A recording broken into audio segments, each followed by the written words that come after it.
کہ انشاءاللہ آج ہم شروع کریں گے اپنی جو سورہ ہیں قل اعوذ برب الفلق قل اعوذ برب الناس. انشاءاللہ ترجمہ شروع کرتے ہیں. پہلے اعوذ باللہ من الشیطان الرجیم بسم اللہ الرحمن الرحیم. قل کہہ دیں اعوذ میں پناہ مانگتا ہوں بربی پروردگار کی یا رب کی الفلق صبح کے من سے شرری ہر برائی ہر شر ما جو خلق اس نے پیدا کیا و اور من سے شرری برائی غاسقن رات کے اندھیرے کی اذا جب وقب وہ چھا جائے ومن اور سے شرری شر النفاثاتی پھونکنے والیوں کے فی میں العقد گرہ و اور من سے شرری شر حاسدن حسد کرنے والوں کے اذا جب حسد وہ حسد کریں. سورہ ناس. بسم اللہ الرحمن الرحیم. قل کہہ دیں اعوذ میں پناہ مانگتا ہوں بربی پروردگار کی الناس لوگوں کے مالکی حقیقی بادشاہ الناسی لوگوں کے الہی معبود الناس لوگوں کے من سے شرری شر الوسواسی وسوسہ ڈالنے کے یا وسوسہ انداز کے الخناسی پیچھے ہٹنے والے الذی وہ جو یوسوسو وسوسے ڈالتا ہے فی میں صدوری صدور کہتے ہیں دلوں میں سینے میں دلوں میں الناسی لوگوں کے من سے الجنتی جنات والناسی اور انسانوں میں. اب تفسیر کی طرف آتے ہیں. سورۃ فلق اور سورہ ناس یہ دو صورتیں جو ہیں ان کو کمبائن کہا جاتا ہے معوذتین. معوذتین کا مطلب ہوتا ہے پناہ مانگنے والی دو صورتیں. وہ دو صورتیں جنہیں پڑھ کر اپنے پروردگار سے پناہ مانگی جائے. تو یہ دونوں صورتیں جو ہیں یہ انسان کو بچاتی ہیں مختلف چیزوں سے اور اس کی ڈیٹیل ہمیں پتہ چلے گی جب ہم اس کی تفسیر ابھی دیکھ رہے ہیں کہ کون سی سورہ کس چیز سے آپ کو بچاتی ہے.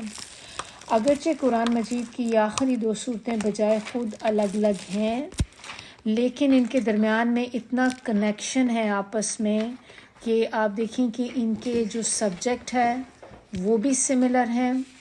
پھر ان کا جو ہے نام بھی سملر ہے. معوذتین ان کو کہا جاتا ہے. اور پھر یہ نازل بھی ایک ساتھ ہوئی تھی یعنی کہ ایک ہی ٹائم میں نازل ہوئی تھی اور اس لیے ہم بھی اب ہم ان کو پڑھیں گے تو ہم ان کا بیک گراؤنڈ ایک ساتھ ہی دونوں کا کمبائن پڑھ لیں گے کہ یہ صورتوں کے نازل ہونے کی وجہ کیا تھی. تو اس میں جو بات یہ ہے کہ ایک دفعہ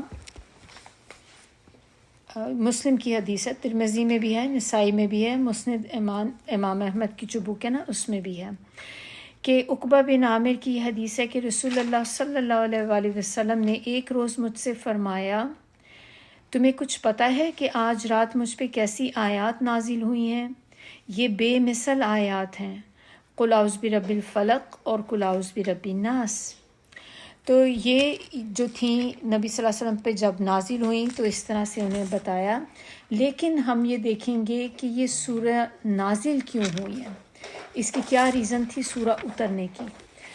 تو یہ ہم تھوڑا سا بیک گراؤنڈ اس کا ہسٹری میں جائیں گے تو دیکھیں گے کہ شان نزول جو اس کا ہے کہ صلح حدیبیہ جب ہوئی تھی تو اس کے بعد نبی صلی اللہ علیہ وآلہ وسلم مدینہ واپس تشریف لے کر آئے تو محرم 7 ہجری میں خیبر سے یہودیوں کا ایک وفد مدینہ آیا.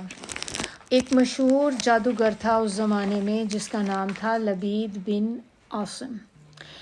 اس سے ملا اور جو انصار کے قبیلہ بنی زریق سے تعلق رکھتا تھا.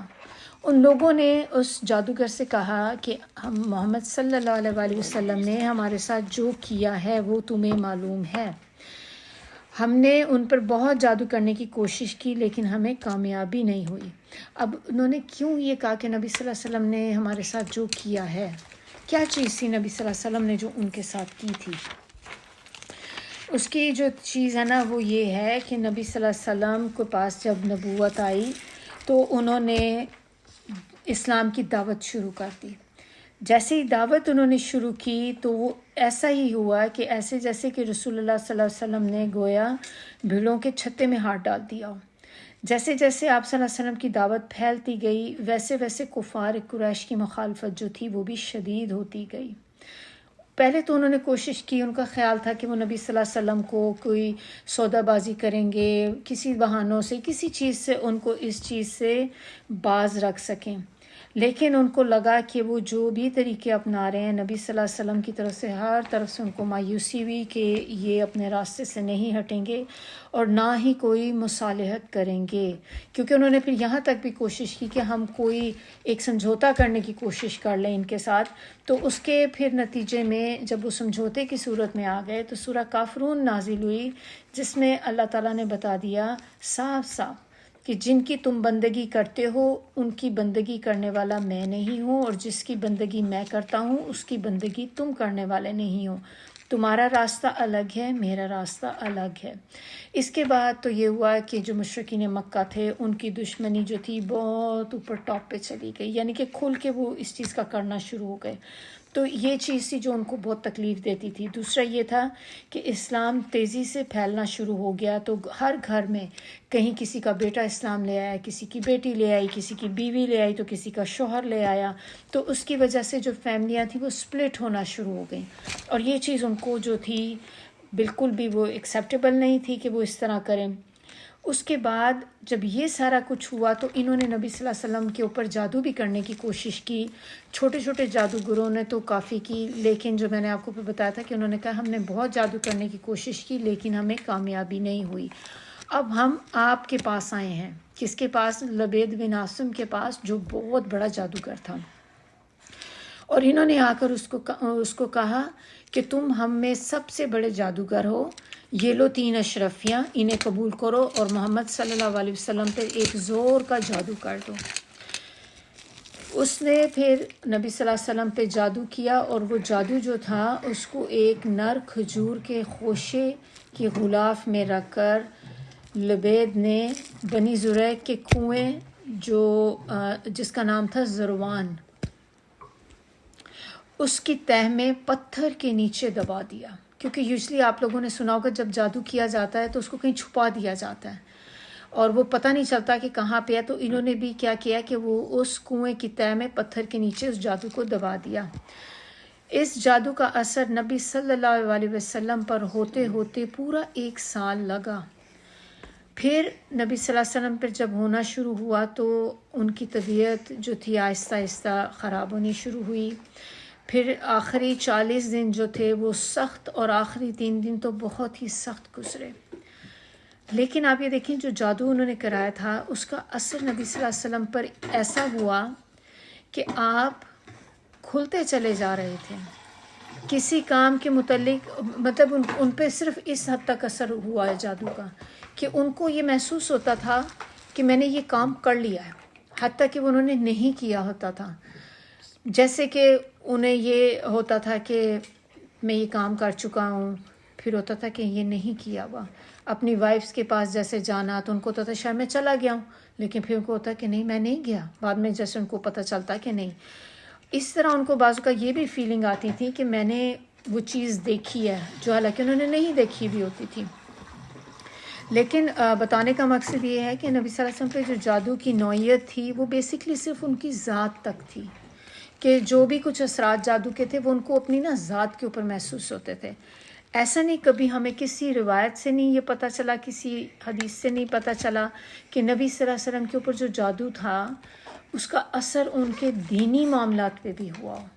یعنی کہ نبی صلی اللہ علیہ وسلم کا کیا کام تھا، ان کے اوپر وحی آتی تھی، اگر ان کے اوپر جادو اس طرح کا ہو جاتا کہ وہ وحی میں ہی غلط باتیں کہنی شروع کر دیتے، تو یہ کہتے ہیں کہ وہ دین کے معاملات میں بالکل صحیح تھے. اور حتیٰ کہ نماز وغیرہ جب پڑھتے تھے تو اس میں تو قرآن پڑھا جاتا ہے نا، تو کوئی آیت بھی نہیں بھولتے تھے. ان کو یہ نہیں ہوتا تھا یہ آیت میں پڑھ چکا ہوں یا میں نے سورہ فاتحہ پڑھ چکی ہوں لیکن نہیں پڑھی ہوئی تھی، ایسا نہیں کبھی بھی ہوا. تو ان پہ جو قرآن کا اثر صرف ان کی اپنی ذات تک تھا، اور دین میں وہ بالکل 100% جیسے پہلے تھے وہ اسی طرح ہی تھے. ایک دفعہ کیا ہوا کہ یہ سچویشن ابھی چل رہی تھی، تو آپ صلی اللہ علیہ وسلم اس سے بہت پریشان ہوتے تھے کہ ان کے اپنی ذات پہ جو چیزیں ہو رہی تھیں. ایک روز آپ حضرت عائشہ کے ہاں تھے کہ آپ نے بار بار اللہ تعالیٰ سے دعا مانگی اس بارے میں جو ان کے ساتھ ہو رہا تھا. تو اسی حالت میں ان کو نیند آ گئی، اور جب وہ ایک طرح سے غنودگی ہوئی یا نیند آئی، اس طرح سے کچھ ہوا، وہ جیسے ہی اٹھے تو آپ نے حضرت عائشہ سے کہا کہ میں نے جو بات اپنے رب سے پوچھی تھی وہ اس نے مجھے بتا دی ہے. تو حضرت عائشہ نے عرض کیا کہ وہ کیا بات تھی؟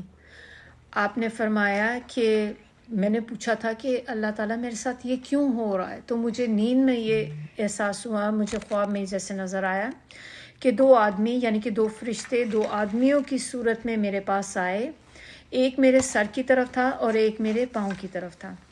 آپس میں بات چیت کرنی شروع ہو گئے وہ دونوں. ایک نے پوچھا انہیں کیا ہوا ہے، تو دوسرے نے جواب دیا ان پہ نا جادو ہوا ہے. تو اس نے پوچھا کہ کس نے کیا ہے، تو جواب دیا کہ لبید بن عاصم نے کیا ہے. پھر پوچھا کس چیز میں کیا ہے، تو جواب دیا کہ کنگھی اور بالوں میں ایک نر کھجور کے خوشے کے غلاف کے اندر. پوچھا کہ وہ کہاں ہے جادو، تو فرمایا کہ وہ جو کنواں ہے زریق کا کنواں جو ہے جس کا نام اروان ہے، اس کی تہہ کے پتھر کے نیچے ہے. تو پوچھا کہ اب اس کے لیے کیا کیا جائے، تو جواب دیا کہ کنویں کا پانی سارا نکال دیا جائے اور پھر پتھر کے نیچے سے اس کو نکالا جائے. یعنی کہ اب آپ کو سمجھ آئی کہ خواب میں اللہ تعالیٰ نے یہ بھی بتا دیا کہ آپ کی جو پرابلم چل رہی ہے وہ کیوں ہے. پھر وہ ان کی کانورسیشن کے ذریعے پورا میسج نبی صلی اللہ علیہ وسلم تک پہنچا دیا. پھر یہ بھی بتا دیا کہ جادو کیا کس نے ہے، کس چیز پہ کیا ہے، اور وہ جادو اس وقت کہاں پہ ہے. اس کے بعد نبی صلی اللہ علیہ وآلہ وسلم نے حضرت علی کو، حضرت عمار بن یاسر اور حضرت زبیر کو بھیجا. پھر اس کے بعد کہتے ہیں نبی صلی اللہ علیہ وسلم خود بھی چند اصحاب کے ساتھ وہاں پہنچے، پانی نکالا گیا اور وہ غلاف برآمد کر لیا گیا.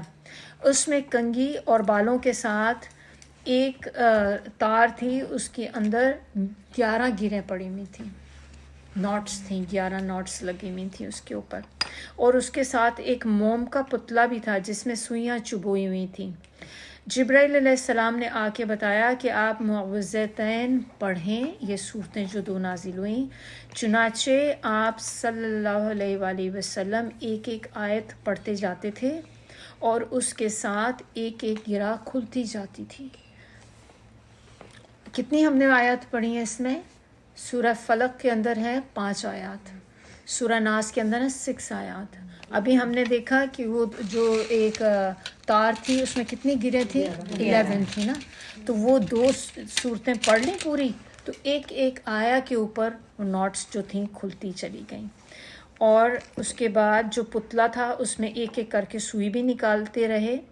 خاتمے تک پہنچتے ہی ساری گریں کھل گئیں، ساری سوئیاں نکل گئیں، اور آپ صلی اللہ علیہ وسلم جادو کے اثر سے نکل کر بالکل ایسے ہو گئے کہ جیسے کوئی شخص بندھا ہوا تھا اور کھل گیا. ایسے ان کو اپنی فیلنگ محسوس ہوئی.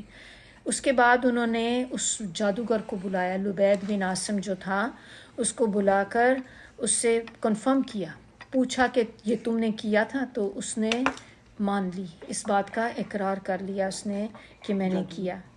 اس کے بعد آپ صلی اللہ علیہ وآلہ وسلم نے اس کو چھوڑ دیا، سزا نہیں دی، کیونکہ آپ اپنی ذات کے لیے نبی صلی اللہ علیہ وسلم نے اپنے لیے کبھی بھی کسی سے انتقام نہیں لیا. اور کہتے ہیں کہ نبی صلی اللہ علیہ وسلم کے اوپر آپ جتنی بھی کوئی باتیں کرتا تھا، نبی صلی اللہ علیہ وسلم کبھی غصے میں نہیں آتے تھے.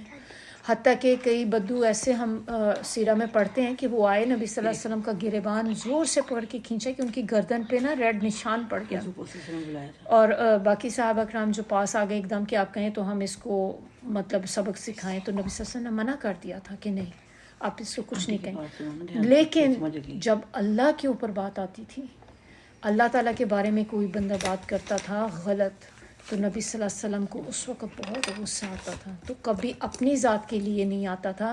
تھوڑا سا اس میں ہم اپنے لیے لیسن لے لیں، ہمارا کچھ معاملہ الٹ نہیں ہے. مجھے تو ایسا ہی لگتا ہے کہ اپوزٹ ہے کہ ہمیں جتنا زیادہ غصہ اپنی باتوں پہ آتا ہے ہمیں اللہ کی باتوں پہ نہیں آتا. ہمیں کوئی بندہ کہہ دے، کہہ کے جائے گا کام.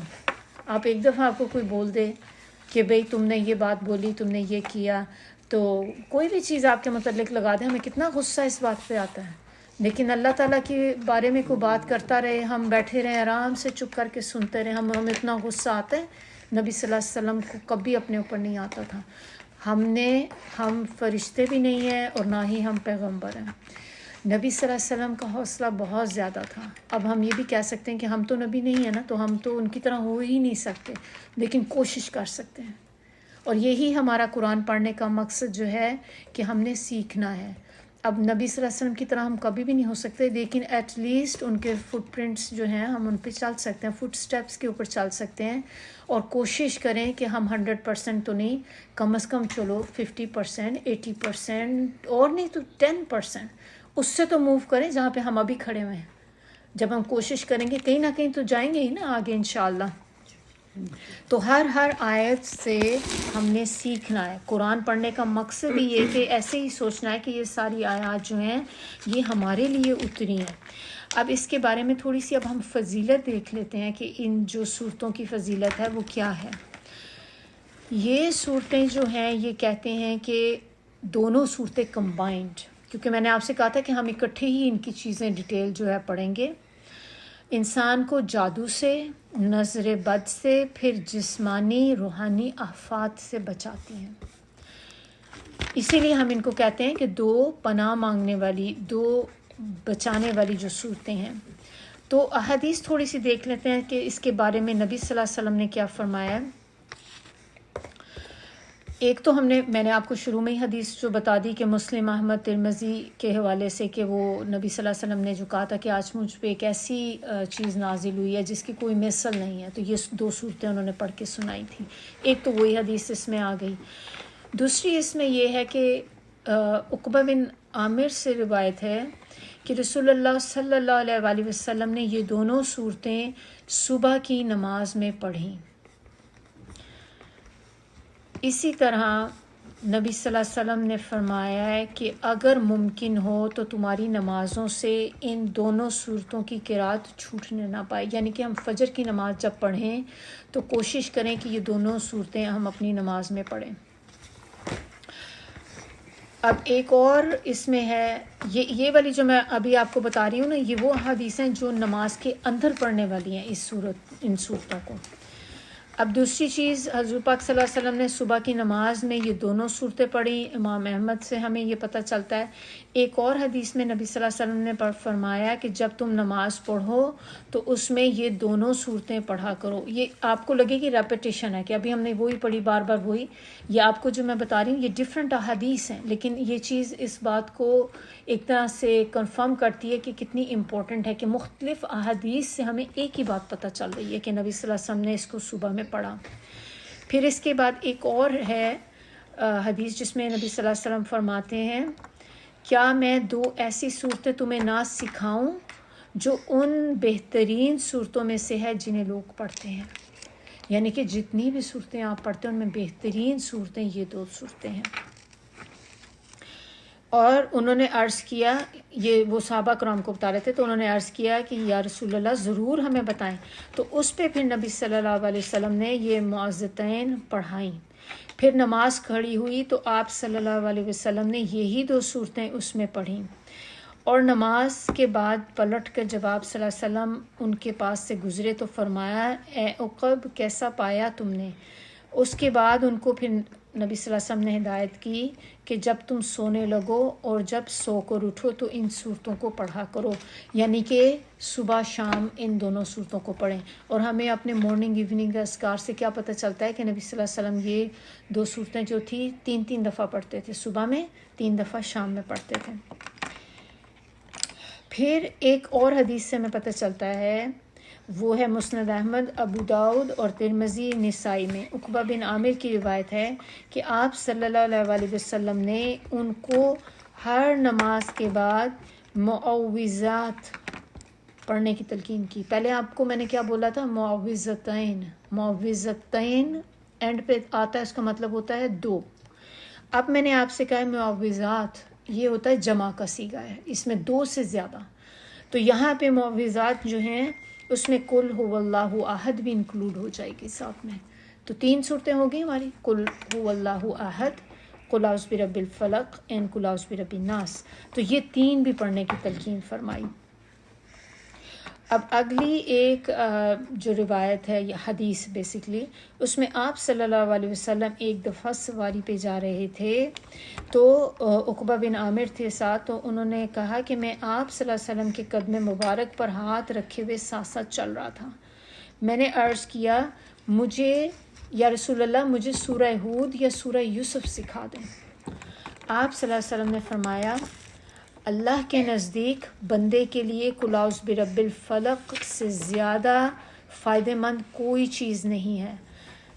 اور یہ جو ہمیں روایت ہے نا نسائی بہیقی سے وغیرہ سے پتہ چلتی ہے کہ رسول اللہ صلی اللہ علیہ وسلم نے پھر فرمایا، کیا میں تمہیں ایسی چیز نہ بتاؤں کہ پناہ مانگنے والوں نے جتنی چیزوں کے ذریعے اللہ سے پناہ مانگی ہے، ان میں سب سے افضل جو چیز ہے قل اعوذ برب الفلق اور قل اعوذ برب الناس ہے۔ اب ابن مردوہ کی روایت ہے، انہوں نے کہا کہ حضرت ام سلمہ کی روایت نقل کی ہے انہوں نے کہ اللہ کو جو صورتیں سب سے زیادہ پسند ہیں وہ قل اعوذ برب الفلق اور قل اعوذ برب الناس ہیں۔ اب اگر آپ جب کبھی نماز وغیرہ میں پڑھیں تو یہ ذہن میں رکھیں کہ یہ 2 صورتیں اللہ تعالیٰ کو سب سے زیادہ پسند ہیں، اس لیے پڑھ رہی ہوں، تو انشاءاللہ آپ کو ریوارڈ بھی اس سے زیادہ ریوارڈ ہوگا۔ اب یہ دیکھ لیں کہ نبی صلی اللہ علیہ وسلم ان کو صبح شام 3 دفعہ پڑھتے تھے، سونے سے پہلے پڑھتے تھے، نمازوں کے بعد پڑھتے تھے، ہر نماز کے بعد 1 دفعہ پڑھیں گے آپ، لیکن جو فجر مغرب کی نمازوں کے بعد آپ اس کو 3 دفعہ پڑھیں گے۔ کہتے ہیں کہ یہ والی دونوں صورتیں جو ہے نا یہ بہترین تعویذ بھی، ہمیں تعویذ بہت اچھے لگتے ہیں نا، بڑے انسٹنٹ کام کرتے ہیں تعویذ، بس بیماری ہوئی بیماری کا تعویذ پہن لیا، یہ پہن لیں گے تو ہم بچ جائیں گے، آفت سے محفوظ رہیں گے۔ تو یہ 2 چیزیں جو ہے نا یہ ایک طرح سے آپ کہہ لیں کہ تعویذ ہیں بہترین۔ اب آج کے بعد ہمیں کسی کے پاس جانے کی ضرورت نہیں ہے، اس کو پڑھیں، تعویذ کا کام کرتے ہیں۔ یہ آپ کے گرد ایسے ایک قلعہ بنا دیتے ہیں کہ جس قلعے کے اندر کوئی بھی شر کسی بھی چیز کا جو ہے وہ آ نہیں سکتا۔ تو یہ تعویذ ہی ہو گیا۔ تعویذ پہ ہم یہی ذہن میں رکھ کے پڑھتے ہیں کہ یہ پہن لیا نا بس اب میری حفاظت ہوئے گی۔ تو یہ جب آپ نے پڑھ لی تو اللہ تعالیٰ نے خود یہ ہمیں تعویذ دے دی ہے کہ یہ پڑھیں، اللہ تعالیٰ اس کے ذریعے انسانوں کی حفاظت فرماتے ہیں۔ اچھا، اس سے پہلے کہ ہم اس کی تفسیر میں جائیں، چونکہ ہم ابھی بھی بیک گراؤنڈ پڑھ رہے ہیں اور اس میں جادو کا ذکر تھا، کیونکہ ہم نے دیکھا نبی صلی اللہ علیہ وسلم کے اوپر جادو ہوا تھا، تو ایک چیز ذہن میں آتی کہ پھر اسلام میں یہ جو جھاڑ پھونک کرتے ہیں اس کی کیا ویلیو ہے۔ اب بہت سے لوگ اب ہمارے ملکوں میں تو بہت کامن ایک ہو چکا ہے یہ کہ جادو کرانا، تعویذ کرانا، لوگوں پہ تعویذ کرا دینے، یہ والی چیزیں جو ہیں، تو کیا اسلام میں ایسی چیزوں کی گنجائش ہے، کی جا سکتی ہیں؟ تھوڑا سا دیکھ لیتے ہیں یہاں سے۔ تو اس میں بیسکلی کہتے ہیں کہ شرعی طور پہ انسان کو یہ سمجھ لینا چاہیے کہ نبی صلی اللہ علیہ وسلم فرماتے ہیں میری امت کے وہ لوگ بلا حساب جنت میں داخل ہوں گے۔ ہم کہتے ہیں نا اللہم حاسبنا حسابا یسیرا، اللہ تعالیٰ حساب آسان کرنا۔ کچھ لوگ ایسے بھی ہوں گے جن کا اللہ حساب ہی نہیں کرے گا، وہ آئیں گے، وہ جو فاسٹ چینل ہے نا ان سے آئیں گے اور سیدھے سائڈ سے بائی پاس کرتے ہوئے نکل جائیں گے۔ کون سے لوگ ہیں جاننا چاہتے ہیں؟ بالکل ہمیں ہے نا کہ کون لوگ ہوں گے جن کے بارے میں نبی صلی اللہ علیہ وسلم نے یہ بات بولی ہے، جو نہ داغنے کا علاج کراتے ہیں، داغنا نہیں کراتے ہوں گے، جو جھاڑ پھونک نہ کراتے ہوں، جھاڑ پھونک یہ جادو ٹونا جو ہوتا ہے نا، تعویذ کرنا، جادو ٹونا وغیرہ، یہ فال بھی نہیں لیتے ہوں گے، داغنا نہیں کہتے، جنانا جو ہوتا ہے فال لینا، فال نہیں لیتے، یہ بھی فال بھی بڑا ہوتا تھا نا، وہ طوطوں سے بھی اکثر ہمارے ملک میں، پھر بعض اوقات میں نے یہ بھی سنا تھا کچھ لوگ قرآن سے بھی فال نکالتے ہیں، اور آپ کا جو مسئلہ ہے تو قرآن کھول لینا، وہ جہاں سے بھی کھلتا تھا وہ اس میں سے اپنا ایک معنی نکالنے کی کوشش کرتے تھے کہ یہ فال نکالنی، تو یہ نہیں کراتے ہوں گے وہ لوگ، بلکہ اپنے رب پہ توکل کرتے ہوں گے، بس اللہ پہ توکل کرتے ہیں کہ جس بندے نے یہ کام کرا لیے نا، کیا کام تھے، جھاڑ پھونک کرانی، فال نکالنی اور داغنے کا علاج کرانا، داغنے سے علاج کرانا، یہ صحیح مسلم کی حدیث ہے۔ پھر آپ صلی اللہ علیہ وسلم نے فرمایا جس نے داغنے سے علاج کرایا اور جھاڑ پھونک کرائی، اللہ سے اس کا توکل ختم ہو گیا۔ اچھا، اب یہ ترمذی کی حدیث تھی، نبی صلی اللہ علیہ وسلم، یہ عبداللہ بن مسعود کی روایت ہے کہ آپ صلی اللہ علیہ وسلم 10 چیزوں کو ناپسند فرماتے تھے، جن میں سے ایک جھاڑ پھونک بھی ہے، سوائے معوذتین کے۔ یہ 2 چیزیں جھاڑ پھونک کے لیے یوز کی جا سکتی ہیں، یہ 2 صورتیں، اس کے علاوہ ہر وہ چیز جو ان کے علاوہ ہوگی اس کو نبی صلی اللہ علیہ وسلم نے ناپسند فرمایا۔ تو ابھی اس سے ہمیں یہ پتہ چلتا ہے کہ کوئی بھی کام ہم ایسا اگر کریں گے تو آپ نے یہ دیکھا ہے کہ انہوں نے کہا ہے کہ وہ جنت میں داخل نہیں ہوں گے، تو اس کا مطلب کہ یہ چیز جائز نہیں ہے، ہم کریں یا کوئی ہم جانتے ہیں کہ کوئی کرتا ہے، ہم نے اب پڑھ لیا، یہ ہماری جاب ہے کہ ہم ان کو بتائیں ضرور کہ یہ چیز کر کے آپ جنت میں کبھی داخل نہیں ہو سکتے۔ معوذتین کے علاوہ کچھ ایسی دعائیں بھی ہیں جو نبی صلی اللہ علیہ وسلم نے پڑھی ہیں، جو ہمیں شر سے بچاتی ہیں، جو ہمیں برائیوں سے، بری چیزوں سے بچاتی ہیں، اور وہ ہمارے بہت ساری کتابوں میں ہمیں یہ دعائیں مل جاتی ہیں، ایون ایاک نستعین میں بھی وہ دعائیں ہیں، حفاظت کی دعائیں ان کو کہا جاتا ہے، تو وہ حفاظت کی ساری دعائیں نبی صلی اللہ علیہ وسلم نے پڑھی ہیں، اور وہ بھی آپ پڑھ سکتے ہیں۔ اچھا، اب یہ دیکھ لیں کہ تھوڑا سا اس میں ایک کوشچن یہ بھی ہو سکتا ہے کہ جھاڑ پھونک جو لوگ کرتے ہیں آیا وہ فائدہ مند بھی ہوتی ہے یا نہیں؟ تو جھاڑ پھونک، اس کا مطلب، اس کا جواب یہ ہے کہ رسول اللہ صلی اللہ علیہ وسلم نے دوا اور علاج سے کبھی منع نہیں فرمایا۔ یہ ہم اس کی اب بات کر رہے ہیں، علاج جو دوائیوں سے کی میڈیسن کے ذریعے کیا جاتا ہے، اور یا پھر جو آپ روحانی علاج یعنی کہ قرآن کے ذریعے، تو بلکہ نبی صلی اللہ علیہ وسلم نے فرمایا ہے کہ ہر مرض کی دوا اللہ نے پیدا کی ہے اور تم لوگ دوا کیا کرو۔ انہوں نے کبھی بھی یہ نہیں کہا کہ آپ صرف دعا کریں، دوا نہ کریں، یعنی کہ میڈیسن نہ لیں، علاج، میڈیکل علاج نہ کرائیں، آپ خالی بس قرآن ہی پڑھتے رہیں، اس سے علاج ہوگا۔ انہوں نے دونوں کا حکم دیا ہے، انہوں نے کہا آپ وہ علاج بھی کریں، اس کے ساتھ ساتھ آپ اپنا جو قرآنی علاج ہے وہ بھی کریں، لیکن اگر آپ جیسے میڈیسن سے علاج کر رہے ہیں تو آپ کے دل میں یقین کیا ہونا چاہیے، ایک کہ اللہ ہی اس میں شفا ڈالتے ہیں، دوائی میں itself کوئی طاقت نہیں ہے، اگر وہ دوائی آپ کو اثر کرے گی اٹ مینس کہ اللہ نے آپ کی شفا اس دوا میں رکھ دی، اسی لیے آپ کو وہ دوا سے جو فرق پڑ گیا۔ جیسے ہم سر درد کی دوائی لیتے ہیں، اب ہم یہ کہیں کہ یہ سر درد کی دوائی میں لے رہی ہوں، یہ مجھے اس سے میری سر کی درد ٹھیک ہو جائے گی، یعنی کہ یہ دوائی جو ٹیبلٹ ہے یہ میرے سر کا درد ٹھیک کر دے گی، یہ چیز غلط ہے۔ آپ یہ کہیں کہ میں یہ دوائی لے رہی ہوں، ٹھیک تو اللہ نے کرنا ہے، اللہ نے اس میں شفا ڈالنی ہے، کیونکہ جیسے ہی آپ یہ چیز سوچ لیں گے نا کہ یہ خالی یہ دوائی مجھے ٹھیک کر رہی ہے تو وہ شرک میں آ جاتی چیز۔ تو بس یہ تھوڑا سا مجھے یہ تھی کہ بعض لوگ ہوتے ہیں نا دوا اور دعا میں ڈفرینس ان کو نہیں پتہ چلتا۔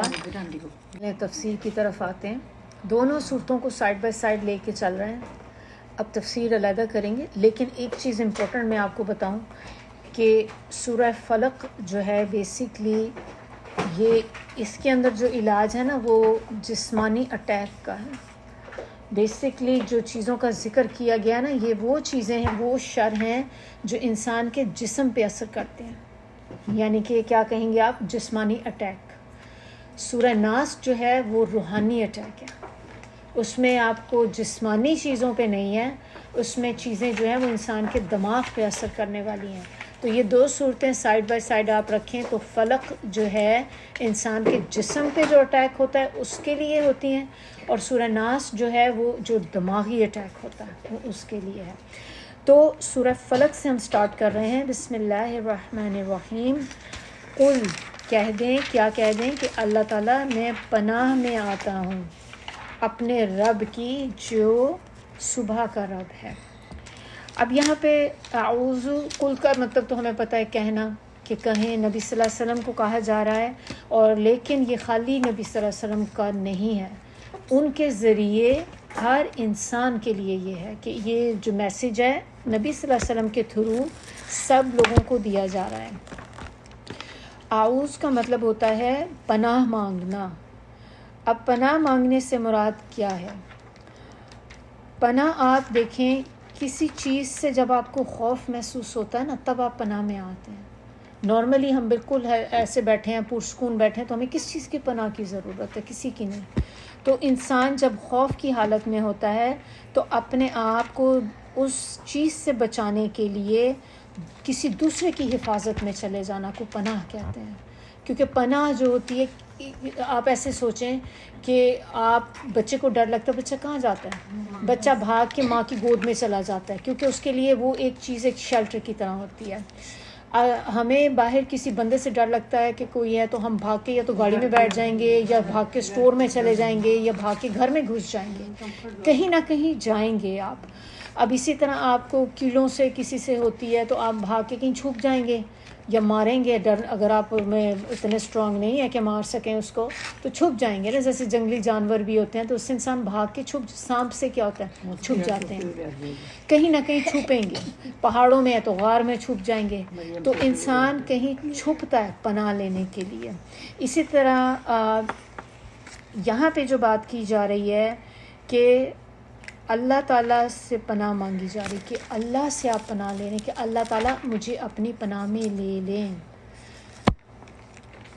اور وہ انسان اس وقت اس چیز کا اقرار کر رہا ہوتا ہے جب وہ اللہ سے پناہ مانگتا ہے کہ اللہ تعالیٰ میں اس چیز کا مقابلہ نہیں کر سکتا، میں بہت کمزور ہوں، میں اس کا مقابلہ نہیں کر سکتا، تو اللہ تعالیٰ آپ مجھے اس سے بچائیں. اور اس وقت انسان یہ سمجھ رہا ہوتا ہے جب بھی انسان یہ بات کر رہا ہوتا ہے کہ میں جس سے پناہ مانگ رہا ہوں وہ مجھے اس چیز سے محفوظ رکھ سکتا ہے، وہ مجھے اس چیز سے بچا سکتا ہے. اب آپ باہر کہیں جا رہے ہیں، جیسے فرض کریں کہ لڑکیاں، لڑکی کے پیچھے کوئی لڑکا آ جائے اس کو پکڑنے کے لیے تو وہ کیا کرے گی؟ بھاگ کے اگر اس کے سامنے کوئی اور بڑا مضبوط قسم کا کوئی بندہ آئے گا تو ایک دم سے اس کو جا کے کہے گی کہ مجھے بچاؤ، مجھے بچاؤ، پلیز مجھے بچاؤ. کہتے ہیں نا، کیونکہ آپ کو یہ امید ہوتی ہے کہ یہ جو بندہ جس کے پاس میں یہ مجھ سے بہت اونچا ہے، ڈیل ڈول میں چوڑا ہے، تو یہ مجھے اس بندے سے بچا سکتا ہے. تو جب انسان اللہ سے یہ کہہ رہا ہوتا ہے اللہ تعالیٰ میں آپ کی پناہ میں آتا ہوں، تو بندہ اس چیز کو اپنے دماغ میں مان رہا ہوتا ہے کہ اللہ مجھے ہر چیز سے محفوظ کر سکتے ہیں، اسی لیے اللہ تعالیٰ میں آپ کی پناہ مانگ رہا ہوں. اور یہ چیز اللہ کو خوش کرتی ہے کہ جب اللہ کے سامنے انسان اپنی عاجزی شو کرتا ہے. اللہ کے علاوہ کسی دوسرے شخص سے پناہ مانگنا شرک ہے. کنڈیشن ہے اس کی. ایسی چیزیں جیسے اب دیکھیں کہ اگر اب اس کا مطلب کیا ہے کہ اب ہم کسی بھی انسان سے مدد نہیں مانگ سکتے، پناہ نہیں مانگ سکتے. آپ مانگ سکتے ہیں لیکن ایسی چیزوں میں مانگ سکتے ہیں جس میں ظاہری اسباب جو ہوں نظر آ رہے ہوں. کیا مطلب اس چیز کا؟ کہ آپ کو کسی چیز کی ضرورت ہے اور آپ کو پتہ ہے کہ وہ فلاں بندہ میری یہ ضرورت کو پورا کر سکتا ہے، اس کے پاس اس چیز کے اسباب ہیں. جیسے آپ کو پتہ ہے کہ آپ ایک بندے کی نوکری چلی گئی ہے، اب اس کو جاب چاہیے. اب وہ اس کو پتہ ہے کہ میرا فلاں رشتہ دار جو ہے ان کا بہت بڑا بزنس ہے، میں ان کے پاس جاؤں گا، ہو سکتا ہے مجھے کہیں نہ کہیں وہ لگا لیں. تو اب ان کے پاس جا کر آپ نے اپنی ایک ان سے یہ ریکویسٹ کرنا کہ مجھے کہیں آپ کر لیں، مدد مانگ سکتے ہیں، کیونکہ آپ کو پتہ ہے کہ اس بندے کے پاس اسباب ہیں، لیکن اس میں آگے آپ کا توکل یہ ہونا چاہیے کہ اللہ رزق دینے والا ہے، یہ بندہ مجھے رزق نہیں دے سکتا، یہ توکل ہونا چاہیے۔ لیکن اگر کسی ایسے بندے کے پاس جس کے پاس اسباب بھی نہ ہوں، اس سے جب آپ جا کے مانگتے ہیں تو وہ شرک ہو جاتا ہے۔ کیا مثال اس کی؟ جیسے لوگ جاتے ہیں درباروں پہ، اب دربار پہ جا کے زیادہ تر لوگوں کی دعائیں جو ہوتی ہیں کیا ہوتی ہیں؟ بندہ صرف اس لیے درباروں پہ نہیں جاتا کہ وہ مجھے جی نوکری چلی گئی میں جاؤں، زیادہ تر لوگ جاتے ہیں اولاد کے لیے، بہت جاتے ہیں۔ اب اسباب کا جو میں نے آپ کو بتایا تھا کہ وہ جو بندہ قبر میں پڑا ہوا ہے اس کے پاس اسباب ہیں، وہ آپ کو اولاد دے سکتا ہے۔ اگر وہ بندہ زندہ ہوتا وہ اپنی اولاد خود بھی پیدا نہیں کر سکتا تھا۔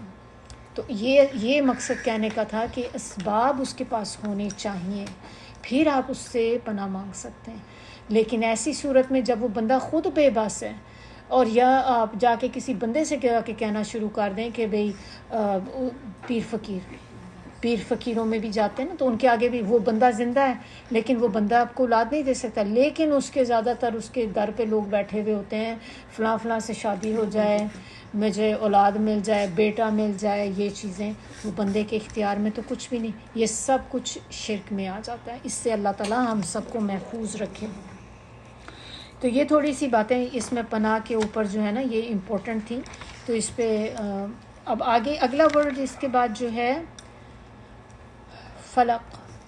فلق کا دیکھ لیں معنی کیا ہوتا ہے۔ ہم کہہ رہے ہیں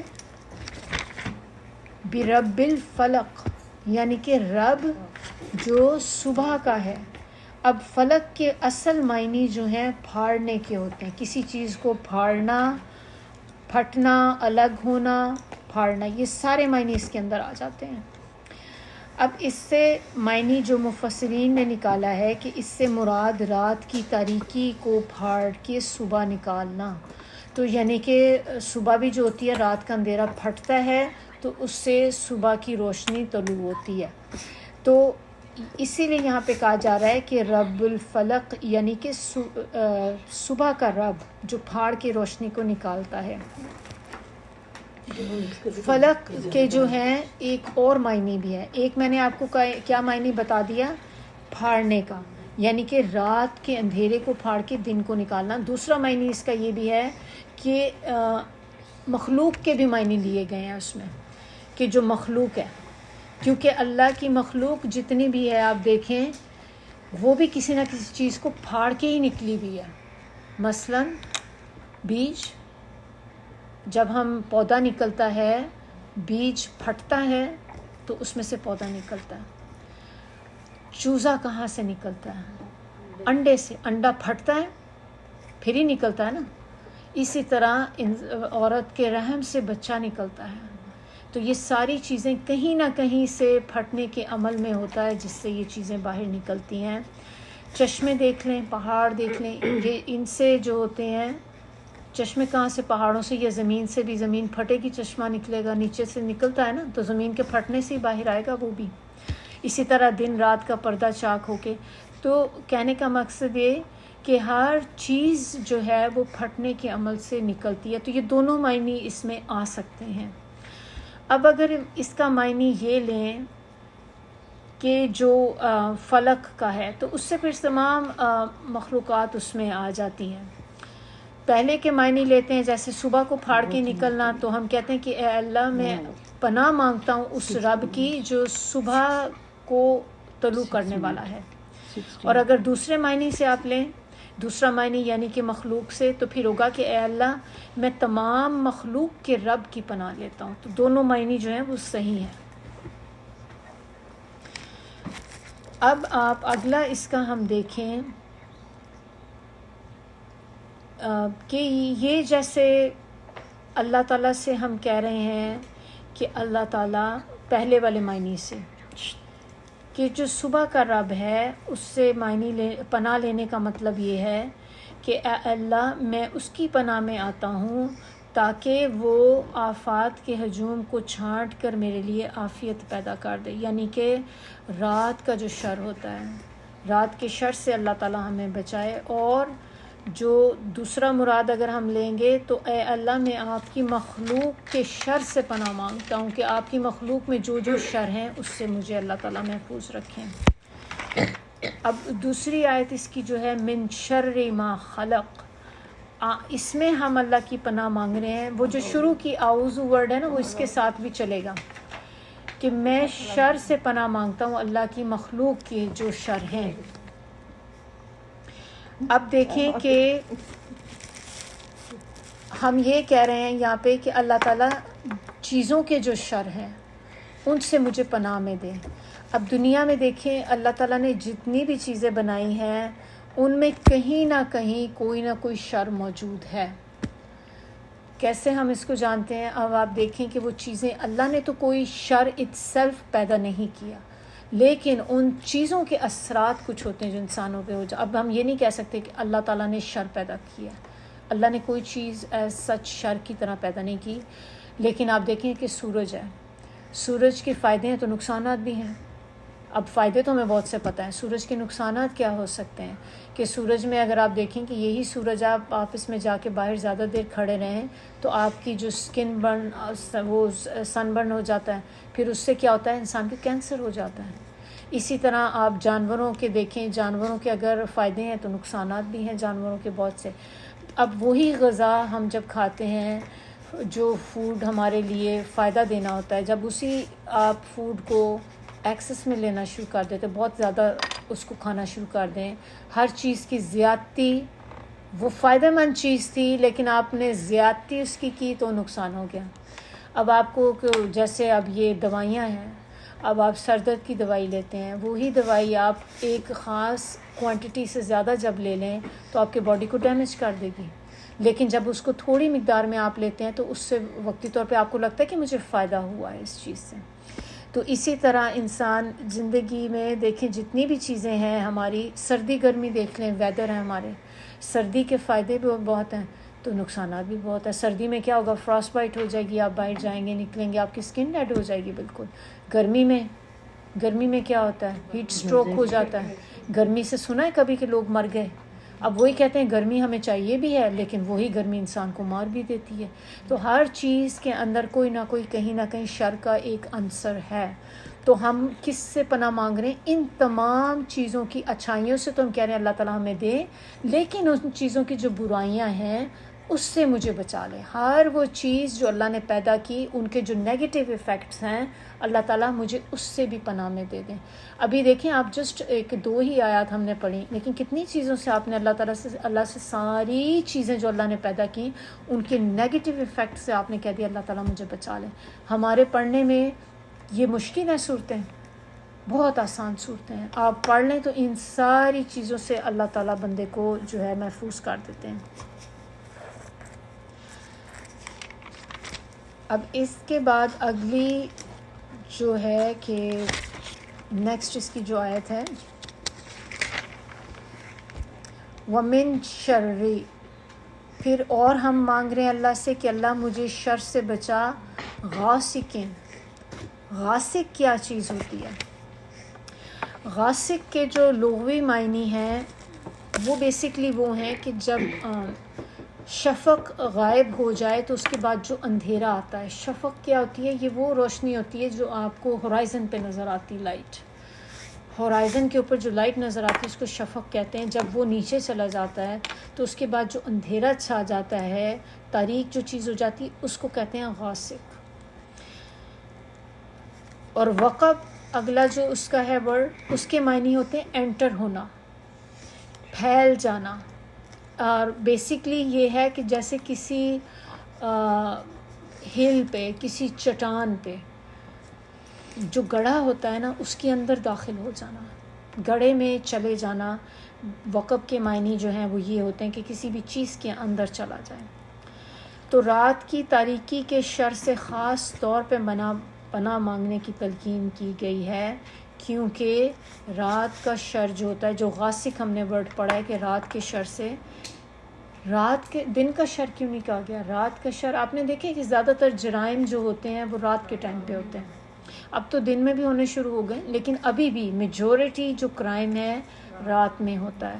جیسے کہ چوری، ڈاکہ، لوٹ مار، زنا ہم پڑھے سورہ نور کے اندر. زنا بھی کب ہوتا ہے؟ دن دہاڑے تو نہیں ہوتا، یوزلی نائٹ ٹائم میں یہ چیزیں کی جاتی ہیں نا. اور موذی جانور نکلتے ہیں رات میں. دیکھیں جانور بھی ڈے میں بیچارے اندر دبک جاتے ہیں لیکن چھوٹے چھوٹے جانور بھی رات میں باہر نکلاتے ہیں. اور چھوٹے بگز جو ہیں یہ چیزیں بھی زیادہ تر جو ہوتی ہیں آپ کو رات میں نظر آتی ہیں باہر. تو اسی لیے جو رات کا شر ہے نا اس سے مانگا گیا ہے کہ زیادہ تر جو چیزیں. اسی طرح اور چیز آپ دیکھیں کہ پلاننگ جو کی جاتی ہے، ایول پلاننگ، وہ بھی رات میں ہی کی جاتی. ڈے میں تو کہاں بیٹھ کے آپ بزنس کا ٹائم ہوتا ہے کہاں کریں گے. کسی کے اگینسٹ آپ نے پلاٹ کرنی ہو کوئی چیز تو وہ بھی راتوں میں ہی بیٹھ کے سرگوشیاں کی جاتی ہیں، اس طرح کی باتیں کی جاتی ہیں کہ کیسے اگلا حربہ کیا آزمائیں. اسی طرح جو مشرکین مکہ تھے یہ لوگ بھی جب پلاننگ کیا کرتے تھے نا نبی صلی اللہ علیہ وسلم کے اوپر جادو وغیرہ کرنے کی، ان کو قتل کرنے کی، تو وہ رات کے وقت ہی پلاننگ کیا کرتے تھے. نمبر 4، اس میں ہم شر سے پناہ مانگ رہے ہیں. کس شر سے؟ نفاساتی. نفاساتی کیا ہوتا ہے؟ اس کے معنی ہے نفسا کہتے ہیں پھونک مارنا. ایسی پھونک جس کو جب آپ پھونکیں تو اس میں تھوڑا سا آپ کا تھوک بھی ہونا چاہیے، اسپٹل جس کو کہتے ہیں. ہماری بہت سی دعاؤں میں چیزوں میں ایسے ہے، جیسے کہ کہتے ہیں کہ ہم بہت کامنلی کرتے ہیں کہ ہم کچھ پڑی چیز تو پانی میں آپ نے دم کر دیں، تو اس میں جو پھونک مارتے ہیں اس کا جو مصنون طریقہ یہ ہے کہ آپ نے خالی پھونک نہیں مارنی، اس میں آپ تھوڑا سا اسپٹ، ایسے نہیں کہ آپ نے اس کے اندر تھوک دینا ہے. That's not what it means. جیسے کہتے ہیں نا ہلکی سی ایسے ایسے کہ اپنا ہاتھ بھی کر کے آپ دیکھیں تو آپ کو ہلکا سا، اب یہ نہیں پورا باقاعدہ اس کے ہاتھ منہ پہ. اس میں ایک وہ بڑی ایک مجھے شیخ کی بڑی فنی چیز لگی، اسے بتا رہے تھے، کہتے ہیں کہ رات میں اگر آپ برا خواب دیکھیں، ڈریم دیکھتے ہیں نا برا، تو اس کی بھی آپ نے اس ڈریم کا اثر زائل کرنے کے لیے آپ نے کیا کرنا ہوتا ہے کہ اگر آپ وہ کام کر لیں تو وہ برا جو ڈریم ہوتا ہے نا اس کا اثر نہیں ہوتا، زائل ہو جاتا ہے، اثر ختم ہو جاتا ہے.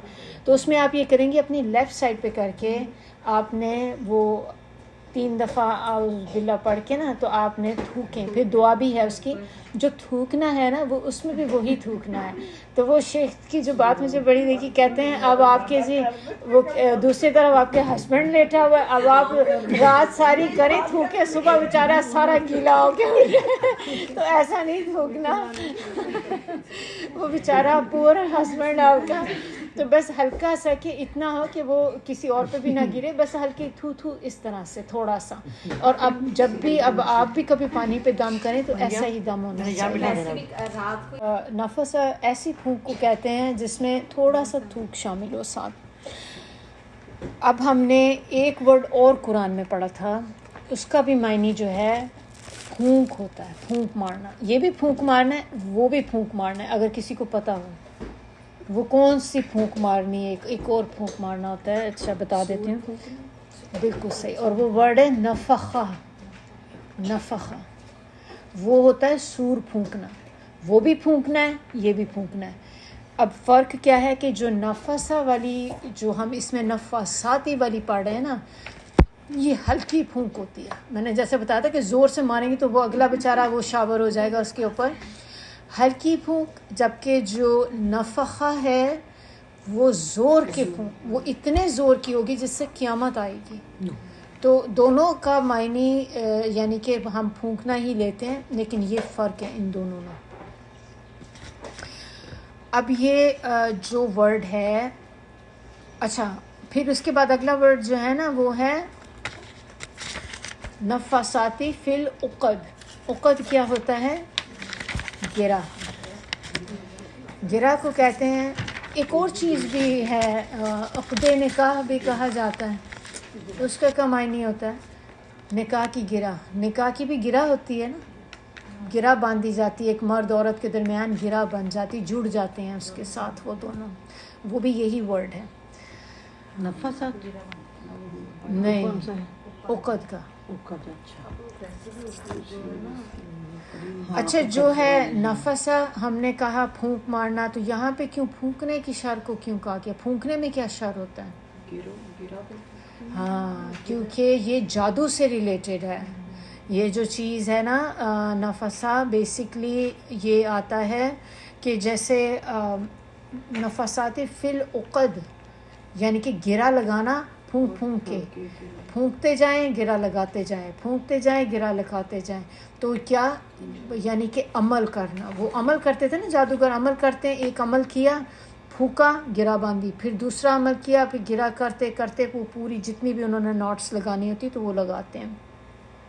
تو بیسیکلی گرہ میں پھونکنے کا لفظ جو ہے یہ مفسرین کے نزدیک جادو کے لیے آتا ہے، کیونکہ عموماً جادوگر جو ہے وہ کسی ڈور یا دھاگے میں گرا دیتے ہیں اور پھر اس پہ پھونکتے چلے جاتے ہیں. تو اس آیت کا مطلب جو ہے بیسکلی کہ میں صبح کے رب کی پناہ مانگتا ہوں جادوگروں یا جادوگرنیوں کے شر سے. تو اسی لیے آپ دیکھیں کہ رسول اللہ صلی اللہ علیہ وسلم پہ جب جادو ہوا تھا تو جبرائیل علیہ السلام نے آ کے نبی صلی اللہ علیہ وسلم کو معوذتین پڑھنے کی ہدایت کی تھی، اور اس میں معوذتین میں یہی ایک فکرہ ہے. دونوں صورتوں کو اگر آپ سوچیں کہ ان میں جادو کا ذکر کہاں پہ ہے کہ جو ہم کہیں کہ جادو سے بچاتی ہیں، وہ یہ آیت ہے. یہ اکیلی آیت ہے جس میں جادو سے بچنے کا بتایا گیا. اب نیکسٹ آیت نمبر 5 جو ہے اس میں ہم نے پناہ مانگی ہے وَمِن شَرِّ حَاسِدٍ إِذَا حَسَدَ. ہم اپنی دعاؤں میں بھی کتنی دفعہ حسد کی دعا کبھی مانگتے ہیں کہ اللہ تعالیٰ میں حاسدوں کے حسد سے بچانا. حسد اتنا برا ہے. حسد ہوتا کیا ہے؟ جب تک ہمیں یہ مطلب ہی نہیں پتہ ہوگا نا تو ہم جان نہیں سکتے اس طریقے سے. تو حسد بیسکلی کیا ہوتا ہے؟ کسی کی خوشحالی اور عزت کو دیکھ کر جلنا. خالی جلنا ہی نہیں، اس کے ساتھ اور بھی چیز آتی ہے جو امپورٹنٹ ہے، جس سے ہمیں پتہ چلتا ہے کہ یہ حسد ہے. اور وہ چیز کیا ہے کہ انسان کسی چیز کو، کسی شخص کو اللہ نے جو نعمت، فضیلت یا خوبی عطا کی ہو اس پہ دوسرا شخص جلے اور چاہے کہ یہ چیز اس سے چھن جائے اور مجھے مل جائے. یہ چھننا شرط ہے کہ آپ کے دل میں یہ خواہش ہو کہ یہ چیز اس بندے سے چھن جائے، اگر مجھے ملے یا نہ ملے. پہلی چیز آپ کے دل میں کیا آتی ہے کہ اس سے چھن کے مجھے مل جائے. دوسری کیا آتی ہے؟ اگر مجھے نہیں مل سکتی تو اس کے پاس بھی نہ رہے. آپ نے دیکھنا ہے کہ آپ کے اندر حسد ہے کہ نہیں، یہ چیز دیکھ لیا کریں. اگر کبھی بھی یہ خواہش دل میں آئے کہ اللہ تعالیٰ میرے فلاں کسی کزن کو، میرے بہن بھائی کو، میرے فیملی میں کسی کو یا میری دوستوں کو کوئی چیز ایسی ملی جو میں چاہ رہی تھی، مجھے تو ملی نہیں، اس کو مل گئی ہے، اللہ تعالیٰ اس سے چھن جائے اور مجھے مل جائے. اگر مجھے نہیں مل پا رہی تو اللہ تعالیٰ اس کے پاس بھی نہ رہے، پھر مجھے سکون آئے گا. مجھے نہیں ملی تو اس کو بھی نہ ملے، کہ کسی کو بھی نہ ملے، then I am happy. یہ حسد ہے. آپ اس چیز سے پناہ مانگ رہے ہیں. اب اسی طرح اگر آپ کسی بندے کو دیکھ کر آپ کے اندر یہ خواہش آتی ہے کہ اللہ تعالیٰ مجھے بھی یہ چیز مل جائے، کیا یہ غلط ہے؟ خواہش کرنا نہیں، غلط نہیں ہے. نہیں، آپ خواہش کر سکتے ہیں، رش کر سکتے ہیں دوسرے سے، جب تک کہ آپ کے دل میں یہ خواہش نہ پیدا ہو کہ اس سے چھن جائے. آپ یہ کہہ سکتے ہیں کہ اللہ تعالیٰ آپ نے جیسے اپنے اس بندے کو دیا ہے، فلاں کو آپ نے یہ چیز دی ہے، اللہ تعالیٰ مجھے بھی دے دیں. اپنی رحمت سے آپ اس کو دے سکتے ہیں تو مجھے بھی دے سکتے ہیں. اس میں کوئی حسد نہیں ہے. آپ دوسرے کی خوشیوں کو، دوسرے کی نعمتوں کو دیکھ کر ایڈمائر کر سکتے ہیں، ایز لانگ ایز آپ کے دل میں یہ نیگیٹو فیلنگ نہ آئے کہ یہ اس سے چھن جائے. کسی نے اچھا گھر لے لیا ہے، آپ کے دل میں اب آ گئی اللہ تعالیٰ مجھے بھی دلا دے، مجھے نہیں دلایا تو اس سے بھی چھین گیا، یہ مجھے ملنا چاہیے تھا، میں زیادہ ڈیزرونگ تھی، میں ڈیزرو کرتی تھی. تو وہ حسد ہو گیا. لیکن جیسے ہی آپ کو اللہ تعالیٰ جیسے آپ نے اس کو دیا آپ مجھے بھی ایسا گھر دلا دیں اللہ تعالیٰ, یہ حسد نہیں ہے, یہ آپ کر سکتے ہیں. نیگیٹو فیلنگ نہیں آنی چاہیے انسان کے اندر. اور ہم اب دیکھیں کہ انسان حسد کر رہا ہے, جب تک تو حسد انسان کے اندر ہے تو اس وقت تک تو دوسرے کو نقصان نہیں دے گا. حسد نقصان کب دیتا ہے؟ جب حسد کرنے والا اس پہ عمل بھی شروع کر دے, یعنی کہ امپلیمنٹ کرنا شروع کر دے ایسی چیزیں جس سے وہ چیز دوسرے کی چھن جائے. مثال کے طور پہ بڑی کامن ایک ایگزامپل ہے کہ جیسے آپ کی بھی بیٹی ہے, آپ کی دوست کی بھی بیٹی ہے, ایک ایج کی, آپ دونوں رشتے ڈھونڈ رہے ہیں بچیوں کے. آپ ایک رشتہ ایک نظر میں آیا, بڑا اچھا, بہت اچھا رشتہ تھا, اور آپ نے دیکھا کہ آپ کی خواہش تھی ہو جائے وہ آپ کی دوست کے بیٹی کے ساتھ رشتے کا ہو گیا. آپ کے دل میں اب اتنی شدید اس چیز پہ آئی, ہونا تو میری بیٹی کا چاہیے تھا, میری زیادہ خواہش تھی, یا میں زیادہ میری بیٹی زیادہ خوبصورت ہے, ادھر کیسے ہو گیا. اب آپ نے دل میں پہلے حسد آئے گا کہ یہ اللہ کرے اس سے چھن کے نہ میرے پاس آ جائے یہ رشتہ. پھر ایک تو دل میں رکھا, دوسری آپ نے کیا کیا کہ یہاں پہ ہی آپ کو سکون نہیں آیا. اب آپ کو یہ ہوا کہ یہ میرے ساتھ تو لگتا ہے نہیں ہونا, میرا تو نہیں بنے گا کام, لیکن اب اس سے بھی چھن جائے تو آپ نے کیا کرنا ہے کہ آپ نے اب اس بندی کے اگینسٹ باتیں شروع کر دیں پھیلانے کہ اس کی بیٹی میں یہ نقص ہے, یہ نقص ہے, اس کی بیٹی ایسے کرتی. اب یعنی کہ حسد کو آپ اگلے لیول پر لے گئے. آپ نے حسد تو کیا ہی تھا دل میں, پھر اس کے بعد آپ نے اس پہ پریکٹیکلی عمل بھی شروع کر دیا. یہ جب آپ نے چیزیں شروع کر دی نا, اس جو عمل ہے نا اس کے شر سے آپ اللہ سے دعا مانگ رہے ہیں کہ اللہ تعالیٰ ہمیں ان ساری چیزوں سے بچائیں. اب آپ دیکھیں ہمیں خود بھی پتہ نہیں ہوتا کہ ہمارے ارد گرد کتنے لوگ ہیں جو ہم سے حسد کرتے ہیں. تو اگر آپ نے یہ دعائیں صبح شام پڑھ لیں تو اللہ تعالیٰ انسان کو اس سے بچا لیتے ہیں. تو یہاں پہ ہماری یہ والی جو سورہ یہ ختم ہوتی ہے. اب اگلی سورہ ناس شروع کر رہے ہیں. سورہ ناس کی تفسیر ہم لوگ دیکھتے ہیں. بسم اللہ الرحمن الرحیم. قل اعوذ برب الناس, کہہ دو میں پناہ میں آتا ہوں انسانوں کے رب کی. 3 آیات یہ نا ساتھ ساتھ ہی لے کے ان کا ایک ساتھ ہم تفسیر پڑھتے ہیں. اگلی آیت ہے مالک الناس الہ الناس.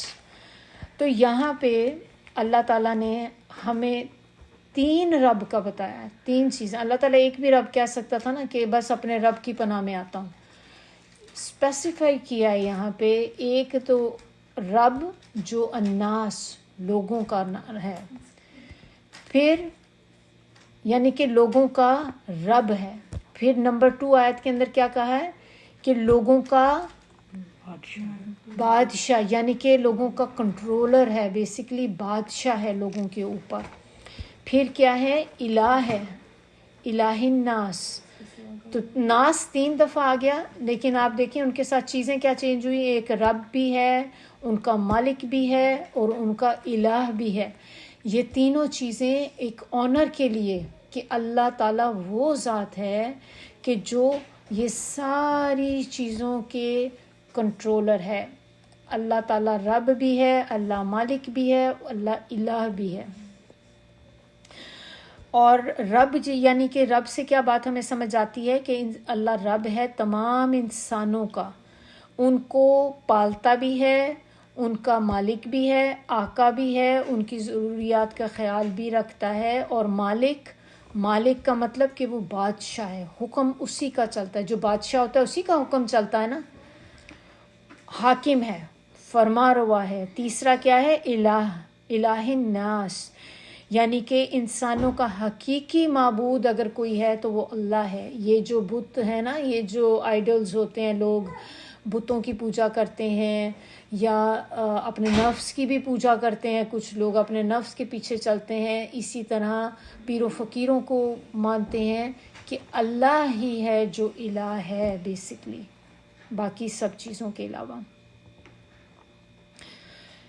اب ہم یہ تینوں صفات بیان کر کے, تینوں چیزیں بیان کر کے ہم کہہ رہے ہیں کہ ہم پناہ مر آتے ہیں تو یہاں پہ بیسکلی انسان جو ہے یہ اس چیز کو ایڈمٹ کر رہا ہے کہ اللہ جو ہے پوری طرح قادر ہے کہ وہ انسانوں کو ان تمام چیزوں کی شر سے بچا سکے، کیونکہ ہم خود ان چیزوں کی شر سے بچ نہیں سکتے. جو شر ہم آگے بھی پڑھنے جا رہے ہیں نا ابھی، کہ ہم نہیں بچ سکتے اس سے اللہ کی رحمت سے ہی بچ سکتے ہیں یا دعاؤں سے ہم بچ سکتے ہیں. اور یہ سورہ میں نے آپ کو بتائی تھی کہ روحانی اٹیک کے اوپر ہے. اب یہ بات آپ کے ذہن میں آنی چاہیے کہ یہ سورہ میں ہم بیسکلی ایسی چیزوں کا ذکر کریں گے جو ہمارے نفس پہ، ہمارے دماغ پر اثر کریں گی، یعنی کہ ہمارے دل پہ، دماغ پہ. پہلی چیزیں کیا تھیں؟ جو ہمارے جسم پہ اثر کرتی تھیں، نقصان، کوئی بھی ظاہری نقصان. یہ اب ایسا نقصان ہے جو انسان کے اندر ہوگا، دماغ پہ یا دل پہ نقصان جو ہوگا.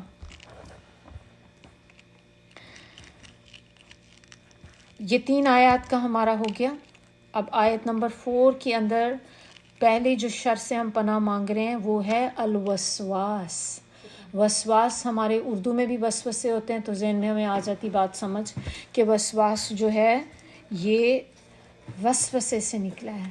ایک اور بڑی کامن چیز ہے ہم لوگوں میں جو ہوتی ہے، انسانوں میں ایک تو وسوسے ہوتے ہیں، ایک اور چیز کیا ہوتی ہے بڑی کامن؟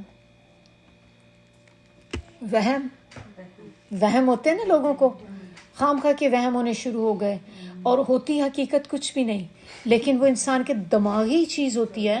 کہ اب دیکھیں کبھی کیا ہوتا ہے کہ آپ کے بچے کو یا ہسبینڈ کو کبھی گھر آنے میں تھوڑی سی دیر ہو جائے، آپ کے دل میں کیا ہوتا ہے؟ وسوسے، وہم آنے شروع ہو جاتے ہیں ایک دم سے کہ اللہ رحم کرے، سب خیر خیریت ہو، اللہ کرے کچھ ہو نہ گیا ہو. پہلی چیز آپ کی کیا؟ وہم. کچھ لوگوں کو وہم کی بیماری بھی ہوتی ہے کہ ہر ایک کے بارے میں ایک بیڈ تھنکنگ رکھنا، وہ اس کے بارے میں وہم کرنا، فلاں نے اس سے یہ کہا تھا، اس کا یہی مطلب ہوگا، لازمی دیکھا وہ یہ کہہ رہی تھی تو یہ اس نے یہی کہا ہوگا. وہم. کچھ لوگوں کو ہوتا ہے کہ دوسرے مجھے نقصان پہنچانے کے لیے لگے ہوئے ہیں، تو یہ وہم، یہ وسوسے. اور وسوسہ جو ہوتا ہے بیسکلی کہاں سے آتا ہے؟ شیطان سے آتا ہے. وسوسے شیطان ڈالتا ہے انسان کے اندر. اور آگے کا ورڈ ہے الخناس. خناس کا مطلب ہوتا ہے پلٹ پلٹ کر آنا، جانا پھر واپس آنا، جانا پھر آنا، ریپیٹڈلی.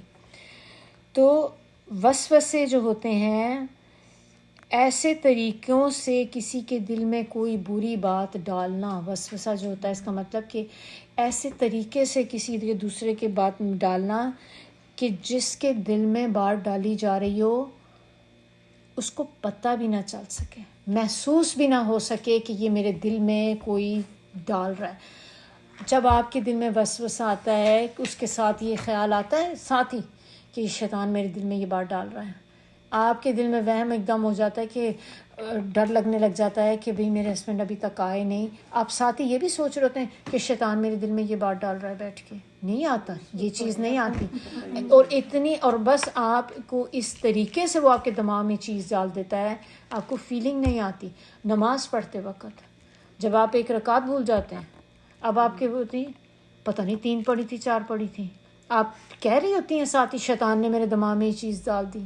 آپ کو تو مجھے بھول گیا، پتہ نہیں مجھے، کیونکہ وہ اس طرح سے بندے پہ اٹیک کرتا ہے شیطان کہ آپ کو پتہ بھی نہیں چلتا.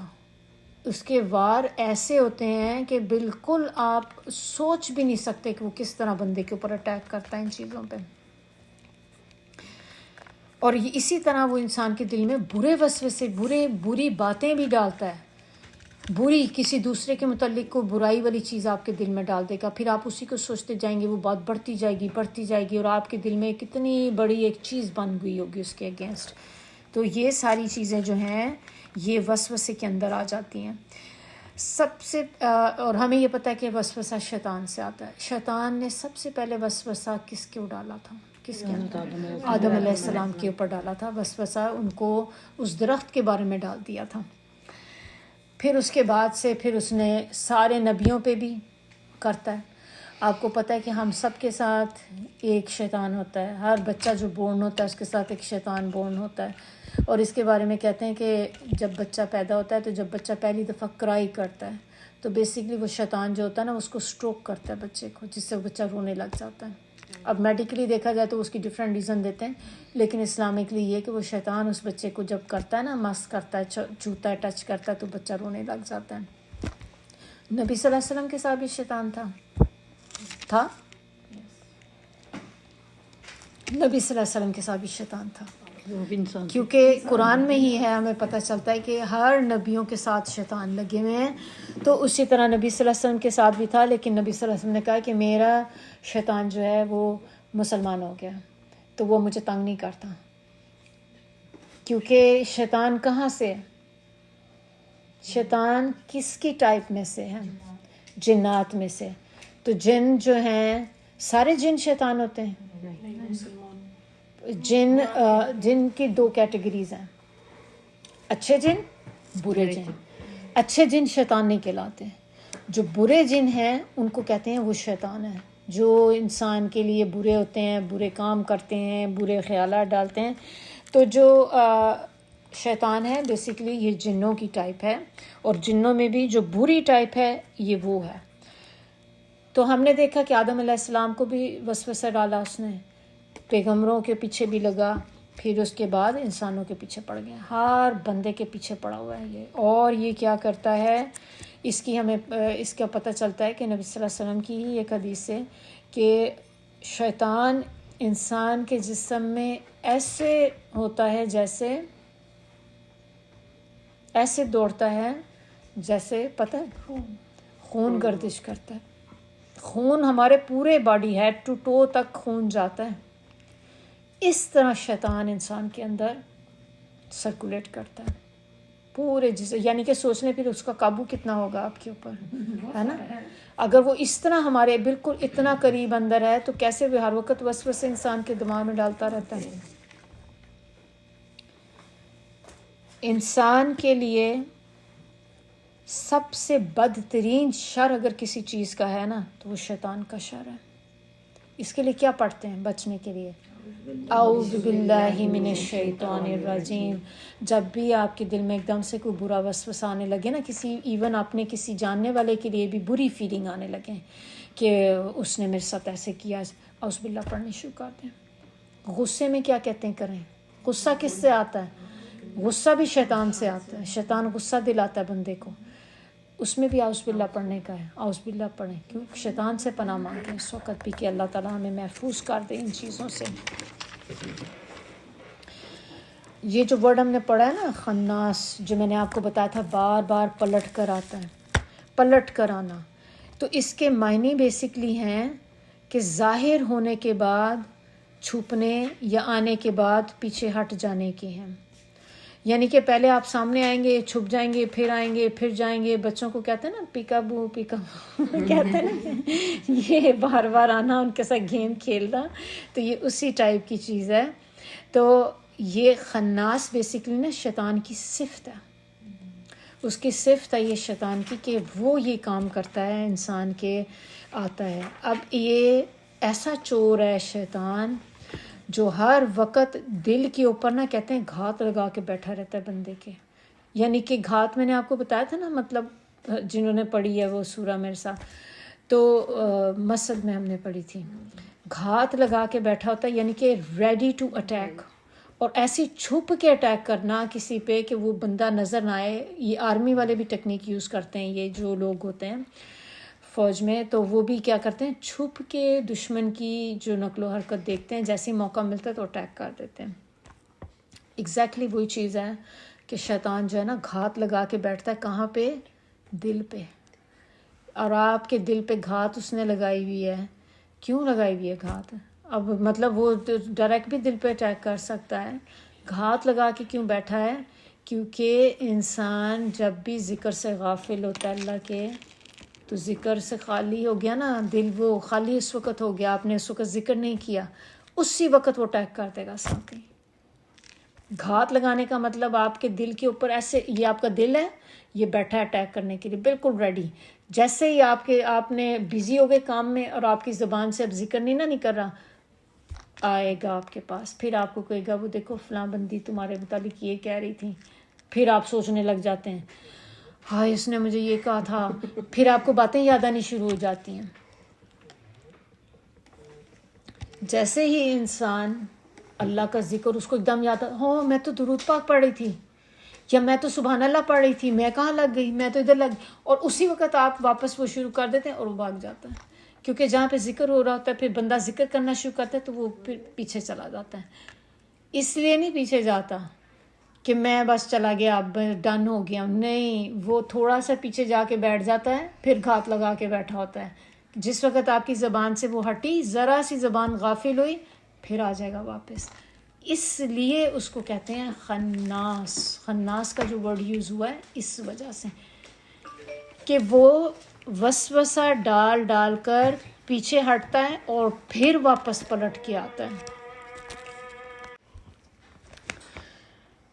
ہم نے یہاں تک تو دیکھ لیا کہ کس طرح پلٹ پلٹ کر وہ آتا ہے، کیسے کرتا ہے اٹیک انسان پہ.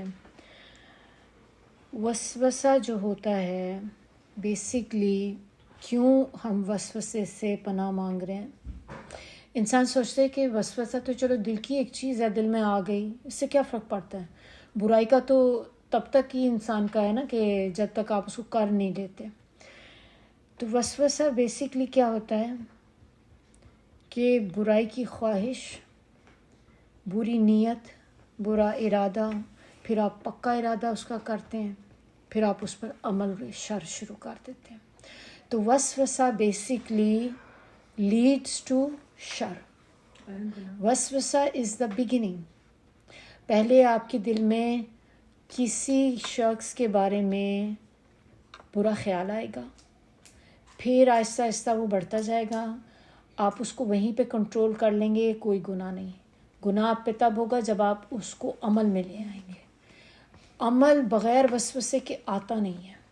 کوئی بھی چیز آپ کے دل میں ایسے نہیں ہوگا کہ آپ نے جو اسپونٹینیسلی اٹھے جا کے عمل کر بیٹھے. پہلے آپ کے دماغ میں پلاننگ چل رہی ہوتی کتنی دیر سے، ایک خیال آتا ہے، پھر آپ اپنے خیال کو کہتے ہیں نا کہ اسٹرانگ کرتے ہیں، اس کو فیڈ کرتے ہیں اپنے خیال کو، بار بار سوچ سوچ کے وہ اتنی سی چیز اتنی بڑی بن جاتی ہے. ایسے ہی ہوتا ہے نا کہ کسی نے آپ کو بات تو ایک ہی کہی تھی، اس وقت آپ کو وہ بات اتنی بری فیل نہیں ہو رہی ہوتی کیونکہ وہ اتنی بری تھی بھی نہیں. گھر آتے ہیں پھر آپ کا دماغ چلنا شروع ہوتا ہے، جب زبان ہٹ جاتی نا ذکر سے، پھر وہ آپ کا وہ آ جاتا ہے ساتھ کام کرنے کے لیے، جو بار بار آتا ہے پلٹ پلٹ کے.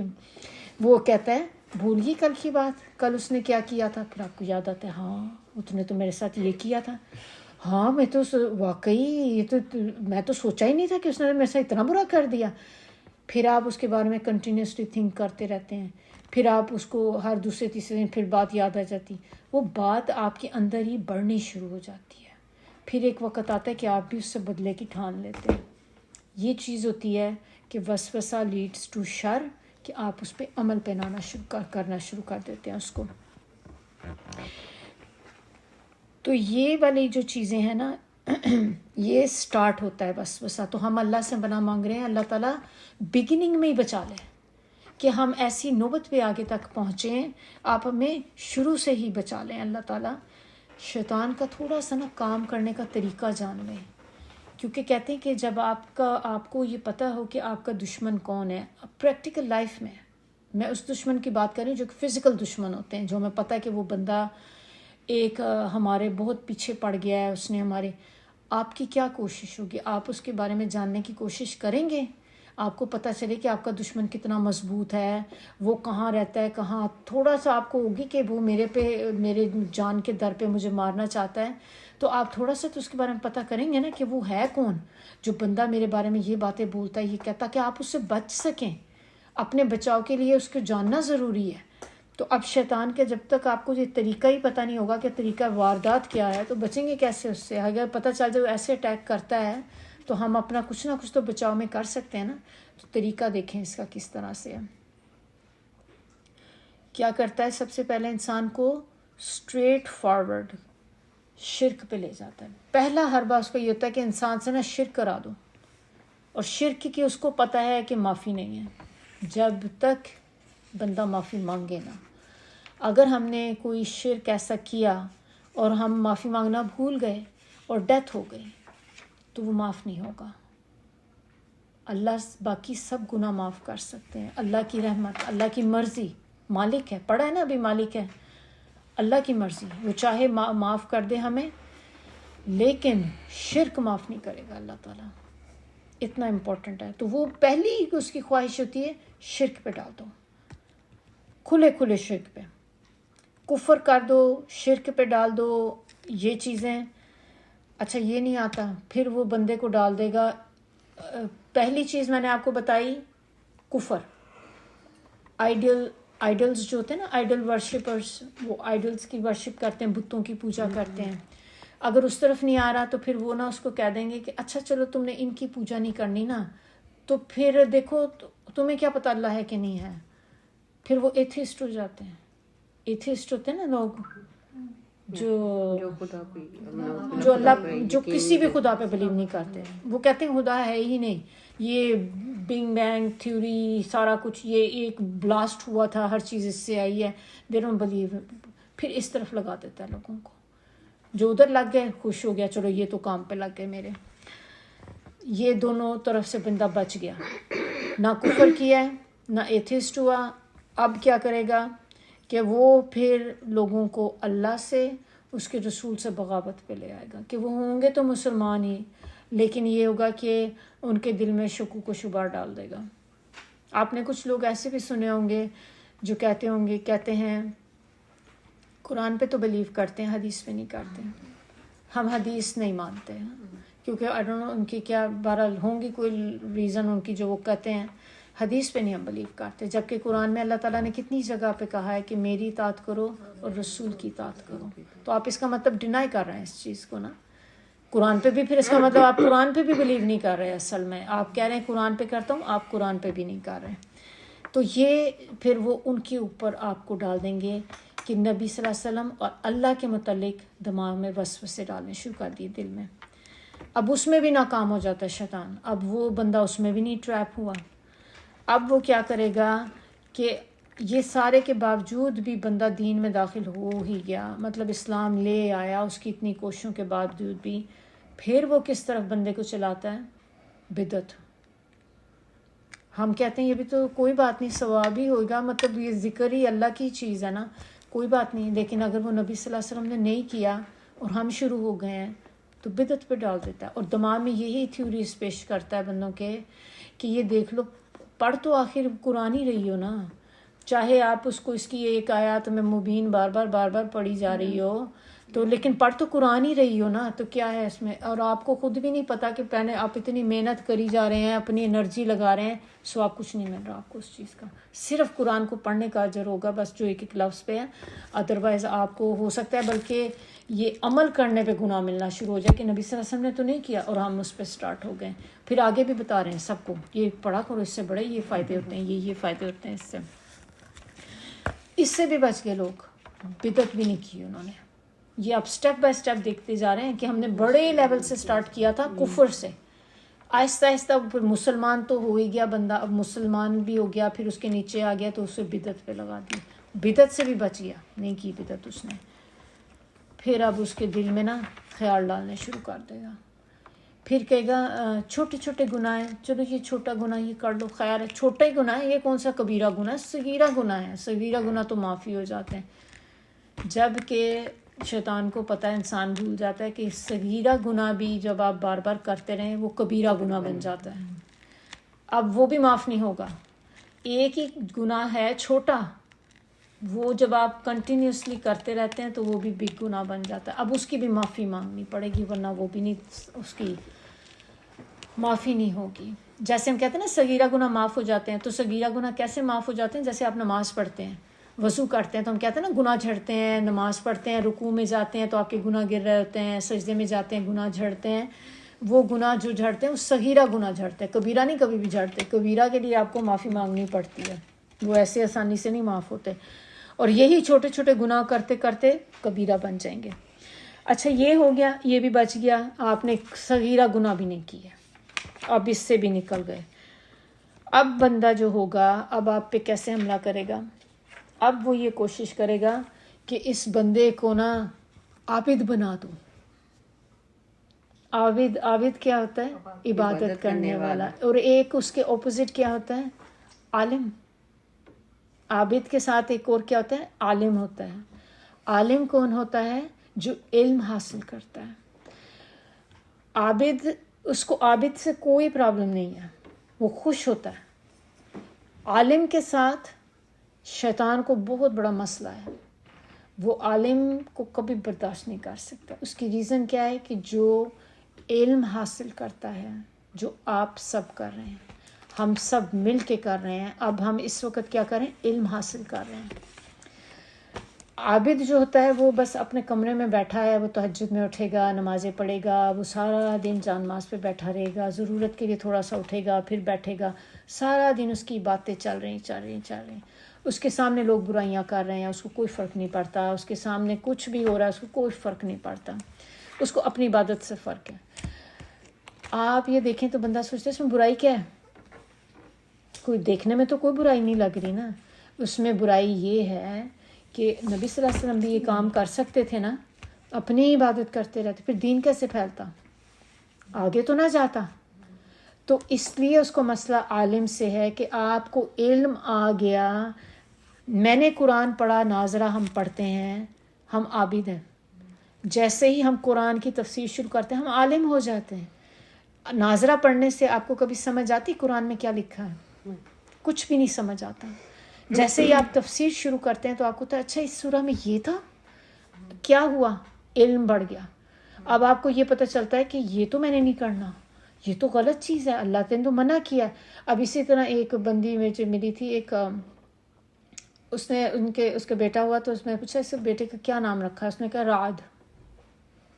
میں نے کہا ہیں، کیونکہ ہمارا کیا طریقہ ہوتا ہے کہ ہم نے نام رکھنا، ہم قرآن کھولتے ہیں، ہم قرآن میں جو بھی ہمیں ورڈ نظر آتے ہیں یہ قرآن کا ورڈ ہے، نام رکھ دیتے ہیں. رعد کا مطلب کیا ہے؟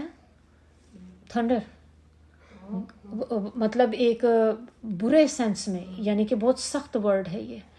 تو آپ یہ دیکھیں کہ وہ بچے کا وہ نام رکھا ہوا تھا، تو آپ نے آلریڈی نام ہی اس کا وہی رکھ دیا، تو مطلب کس طرح ہوگا؟ اب اسی طرح جیسے سائقہ آتے ہیں نا، بہت کامن ورڈ ہے ہمارے ملک میں. تو سائقہ کیا ہے؟ بجلی گرنے والی جو بجلی ہوتی وہ. تو نام رکھے ہوئے کہ جی یہ ورڈ، کہ آپ لوگ اس کو نا سٹیپ بائی سٹیپ فالو کرتے جائیں، کیونکہ یہ ہمارے ایوری ڈے کی سٹرگل ہے. تو اسی لیے بتانے کا مقصد آپ کو تھا سٹیپ بائی سٹیپ جو اس کی چالیں ہیں، کہ انسان ڈھیٹ بنا ہوا ہے ابھی تک وہ اس کے چالوں میں آیا نہیں ہے.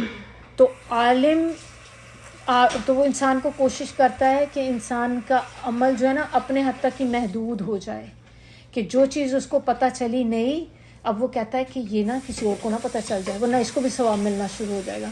میں اپنی عبادت کرتا جاؤں، اور وہ چھپاتا ہے، اور اسے کوئی بھی علم کی بات پتہ چلتی ہے تو آگے نہیں پہنچاتا. تو اس میں بعضوں کا لوگ ٹریپ ہو جاتے ہیں کہ عابد بن جاتے ہیں. پھر اس کے بعد وہ کیا کرتا ہے، کیونکہ عالم جب انسان بنتا ہے تو وہ نہ صرف اپنے آپ کو سنوارتا ہے، اپنی اصلاح کرتا ہے، اپنے گھر والوں کی اصلاح کرے گا، پھر اپنی کمیونٹی کی اصلاح کرے گا. پھر اگر اس سے بھی زیادہ ہو جائے گا تو کیا کرے گا کہ جیسے آپ آن لائن کلاسز شروع کر دیں، آپ آن لائن لیکچر ڈال دیں، تو اس سے کتنے لوگ فائدہ اٹھانا شروع ہو جائیں گے. شیطان کا جو اٹیک ہے نا عالم پہ بہت زیادہ ہوتا ہے. اسی لیے آپ لوگوں نے نوٹ کیا ہوگا کہ جیسے ہی آپ نے یہ قرآن شروع کیا ہے نا، جب سے آپ کے اوپر کبھی کوئی پرابلم، آج میں اس وجہ سے نہیں جا سکتی کیونکہ آج یہ اپوائنٹمنٹ، ہر چیز آپ کو اسی دن پہ آتی لگے گی. جس دن آپ نے کلاس کے لیے آنا ہوگا آپ کی میجورٹی کام یا کوئی نہ کوئی چیز آ پڑے گی کہ اس دن آپ کو ہوگا کہ ہائے میں آج جا نہیں سکتی، یا آپ کا اتنا اسٹرانگ اندر ہو کہ آپ ہر اس چیز کو اوور کم کر دیں. آپ کا ایک کوئی بات نہیں، اگر میں اس دن اپوائنٹمنٹ پہ نہیں جاؤں گی نا کچھ فرق نہیں پڑ جائے گا، I cancel, I make another appointment. یا پھر آپ سوچتے ہیں کہ نہیں چلی جاتی ہوں، کوئی بات نہیں، ایک ہی دن کی مس ہوگی نا. شیطان نے وہی آپ کے اندر درار ڈال دی، اور یہی وہ چاہ رہا تھا کہ آپ ایک دن مس کریں اور پھر وہ آپ کے پیچھے اگلا دن آنا بڑا مشکل کر دیتا آپ کے لیے. اب فرض کریں کہ ایک بندہ اتنا ہی مضبوط ہے ایمان میں کہ اس نے یہ ساری چیزوں کو اوور کم کر دیا.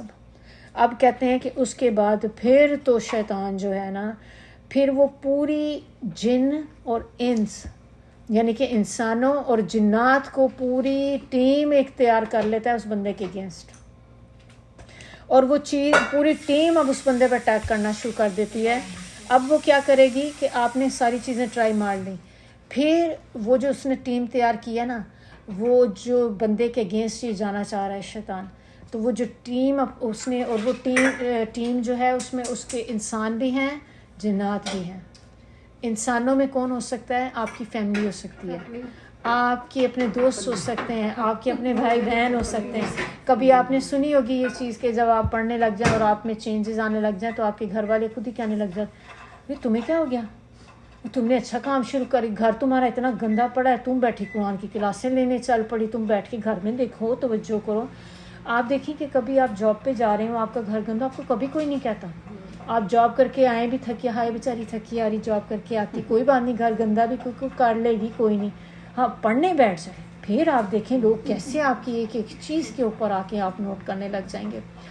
تو وہ دوسرے لوگوں کو آ کے گیس شروع کر دے گا. اب آپ کے وہ جو اپنے ہی گھر والے اٹھ کے ہائے اب تو نے بایا شروع کر دیا، اب تم نے اسکارف پہننا شروع کر دیا، تم کیا لگو گی، تمہیں یہی کرنا رہ گیا تھا. یہ آپ سمجھ جائیں کہ یہ کون آپ کے پیچھے اٹیک کرا رہا ہے. یہ وہ ٹیم تیار جو ہوئی تھی نا، یہ پارٹ آف دیٹ ٹیم ہے. آپ کو تصور بھی نہیں کر سکیں گے کہ وہ آپ پہ اٹیک کر رہا ہے اس طرح سے، جو ہم نے شروع میں آپ کو بتائی نا کہ محسوس بھی نہیں ہوتا انسان کو کہ شیطان جو کام آپ پہ کر رہا ہوتا ہے. اچھا اب دیکھ لیں، اب یہ آپ نے دیکھ لیا کہ پھر اس دوسری چیز کیا ہوتی ہے کہ آپ کی اپنی کمیونٹی کے لوگ یا ایون آپ کے اپنے ہی جیسے لوگ جو ہیں جو تھوڑے دین میں ہیں، پھر وہ اٹھ کے آپ کو کرٹیسائز کرنا شروع کر دیں گے کہ وہ بندی فلاں کون ہے، اچھا وہ پڑھانے لگی، اچھا وہ یہ کرنے لگی. آپ جس کے بارے میں کر رہے ہیں، جس کے اوپر شیطان اٹیک کرنا چاہ رہا ہے، پھر شیطان دیکھے گا اس نے ٹیم تو تیار کر دی، وہ اب اٹیک کر رہے ہیں، پھر وہ ادھر سے آپ کے پاس بھی آئے گا اور کہے گا بھائی دیکھو تمہارے متعلق کتنی بڑی بڑی باتیں کرنے لگ گئے، وہ یہ بھی کہہ رہے ہیں تمہارے، تم تو دینی کا کام کر رہی ہو، تاکہ اس کو غصہ آئے. اب وہ آپ کو کرے گا کہ اسے غصہ آئے اور وہ غصے میں جا کے بندہ لڑے، کیونکہ لڑے گا تو بھی آپ دیکھیں کیا ہوگا. سوچ رہے ہیں آپ، تصور کر رہے ہیں اٹیک اس کا. دس از ہاؤ ہی ورکس. پھر اس نے آپ پہ اٹیک، آپ کو غصے میں دلا دیا تو بھی ہوا، یا پھر کیا ہوگا دل برداشتہ ہو کہ آپ وہ کام ہی چھوڑ دیں گے کہ یہ اتنے سارے لوگ میں تو نیکی کا کام شروع کیا تھا، ہر بندہ اٹھ کے اب میرے اگینسٹ شروع ہو گیا، میں کرتی ہی نہیں، میں نے نہیں کرنا. بہت لوگ میرے اتنی مجھے لوگوں نے باتیں کی، دل برداشتہ ہو جاتے ہیں نا، ڈس آرٹ ہو جاتے ہیں. یا گھر والوں نے آپ کو کر دیا، آپ اس سے ڈس آرٹ ہو گئے، انہوں نے مجھے کہہ دیا میں نے نہیں اب کرنا، میرے اوپر لوگوں نے باتیں شروع کر دی ہیں. کہتے ہیں کہ جو ان سب چیزوں کو بھی جو بچ کے نکل جاتے ہیں نا، وہی ہیں جو اصل ایمان والے لوگ ہیں، جن کا ایمان مضبوط ہے نا. اللہ تعالیٰ ان کو ایسی چیزوں سے بچاتا ہے، ان کا شیطان کچھ نہیں پھر بگاڑ سکتا. اور اللہ ہمیں ان تھوڑوں میں شامل کر دے کہ جو اس طرح کے جو بس ہیں، کہتے ہیں ان کے آگے شیطان بے بس ہو جاتا ہے. تو اللہ تعالیٰ ہمیں ان میں شامل کرے کہ ہم سب جو لوگ ہیں، اللہ تعالیٰ ہمیں بھی ایسا کرے کہ شیطان ہمارے آگے بے بس ہو جائے، نہ کہ ہم اس کے آگے بے بس ہو جائیں. اللہ رحم کرے. تو یہ جو پڑھنے کا مقصد آپ نے جو سلسلہ شروع کیا ہے نا، اس میں آئیں گی ہرڈلز. تو بتانے کا مقصد یہی تھا کہ یہ سب کچھ آئے گا. اصل انسان وہ ہے جو ان ہرڈلز کو مقابلہ کرے اور اپنے اندر کر لیں کہ اللہ تعالیٰ میں نے ایک بھی دن مس نہیں کرنا. اپنی نیت یہی رکھیں، آگے کبھی ہو جائے علیحدہ بات ہے، نیت یہی ہونی چاہیے، کیونکہ آپ کو اجر آپ کی نیت کے مطابق ملے گا. جو نیت ہوگی انشاءاللہ وہی ہوگا.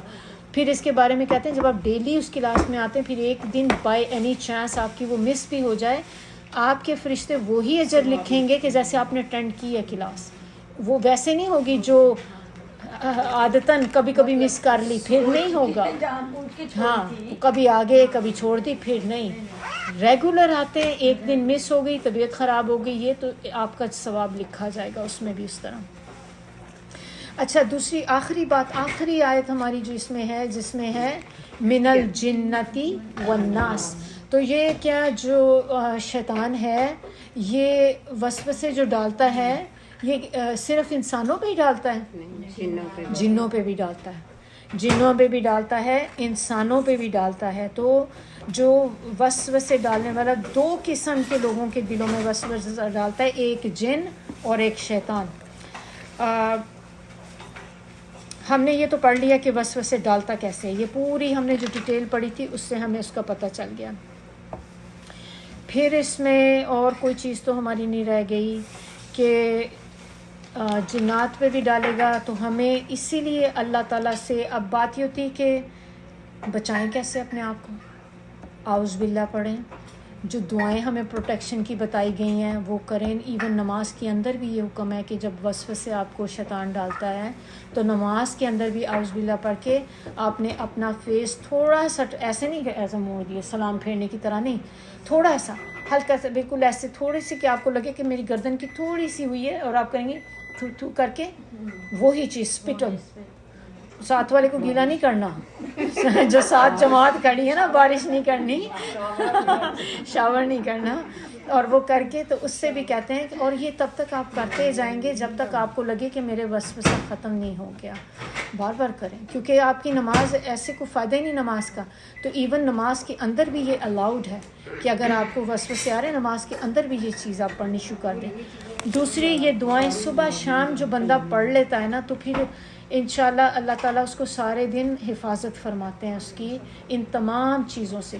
چھوٹی سی مختصر 2 صورتیں تھیں، لیکن آپ نے آلموسٹ ہر چیز سے پناہ مانگ لی ہے اللہ تعالیٰ سے، برے لوگوں سے مانگ لی ہے آپ نے، وسوسوں سے مانگ لی ہے۔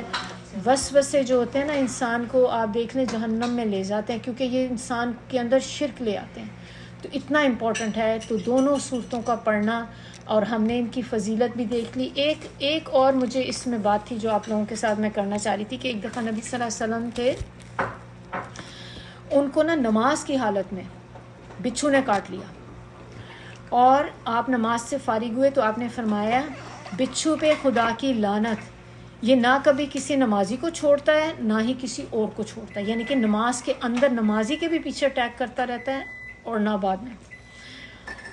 اچھا، پھر پانی منگوایا، نمک منگوایا، انہوں نے جہاں بچھو نے کاٹا تھا وہاں پہ وہ نمک ملا پانی دونوں کو ملایا، وہ پانی ملتے جاتے تھے، اور قل یا حی الکافرون، قل هو اللہ احد، قل اعوذ برب الفلق، قل اعوذ برب الناس پڑھتے جاتے تھے۔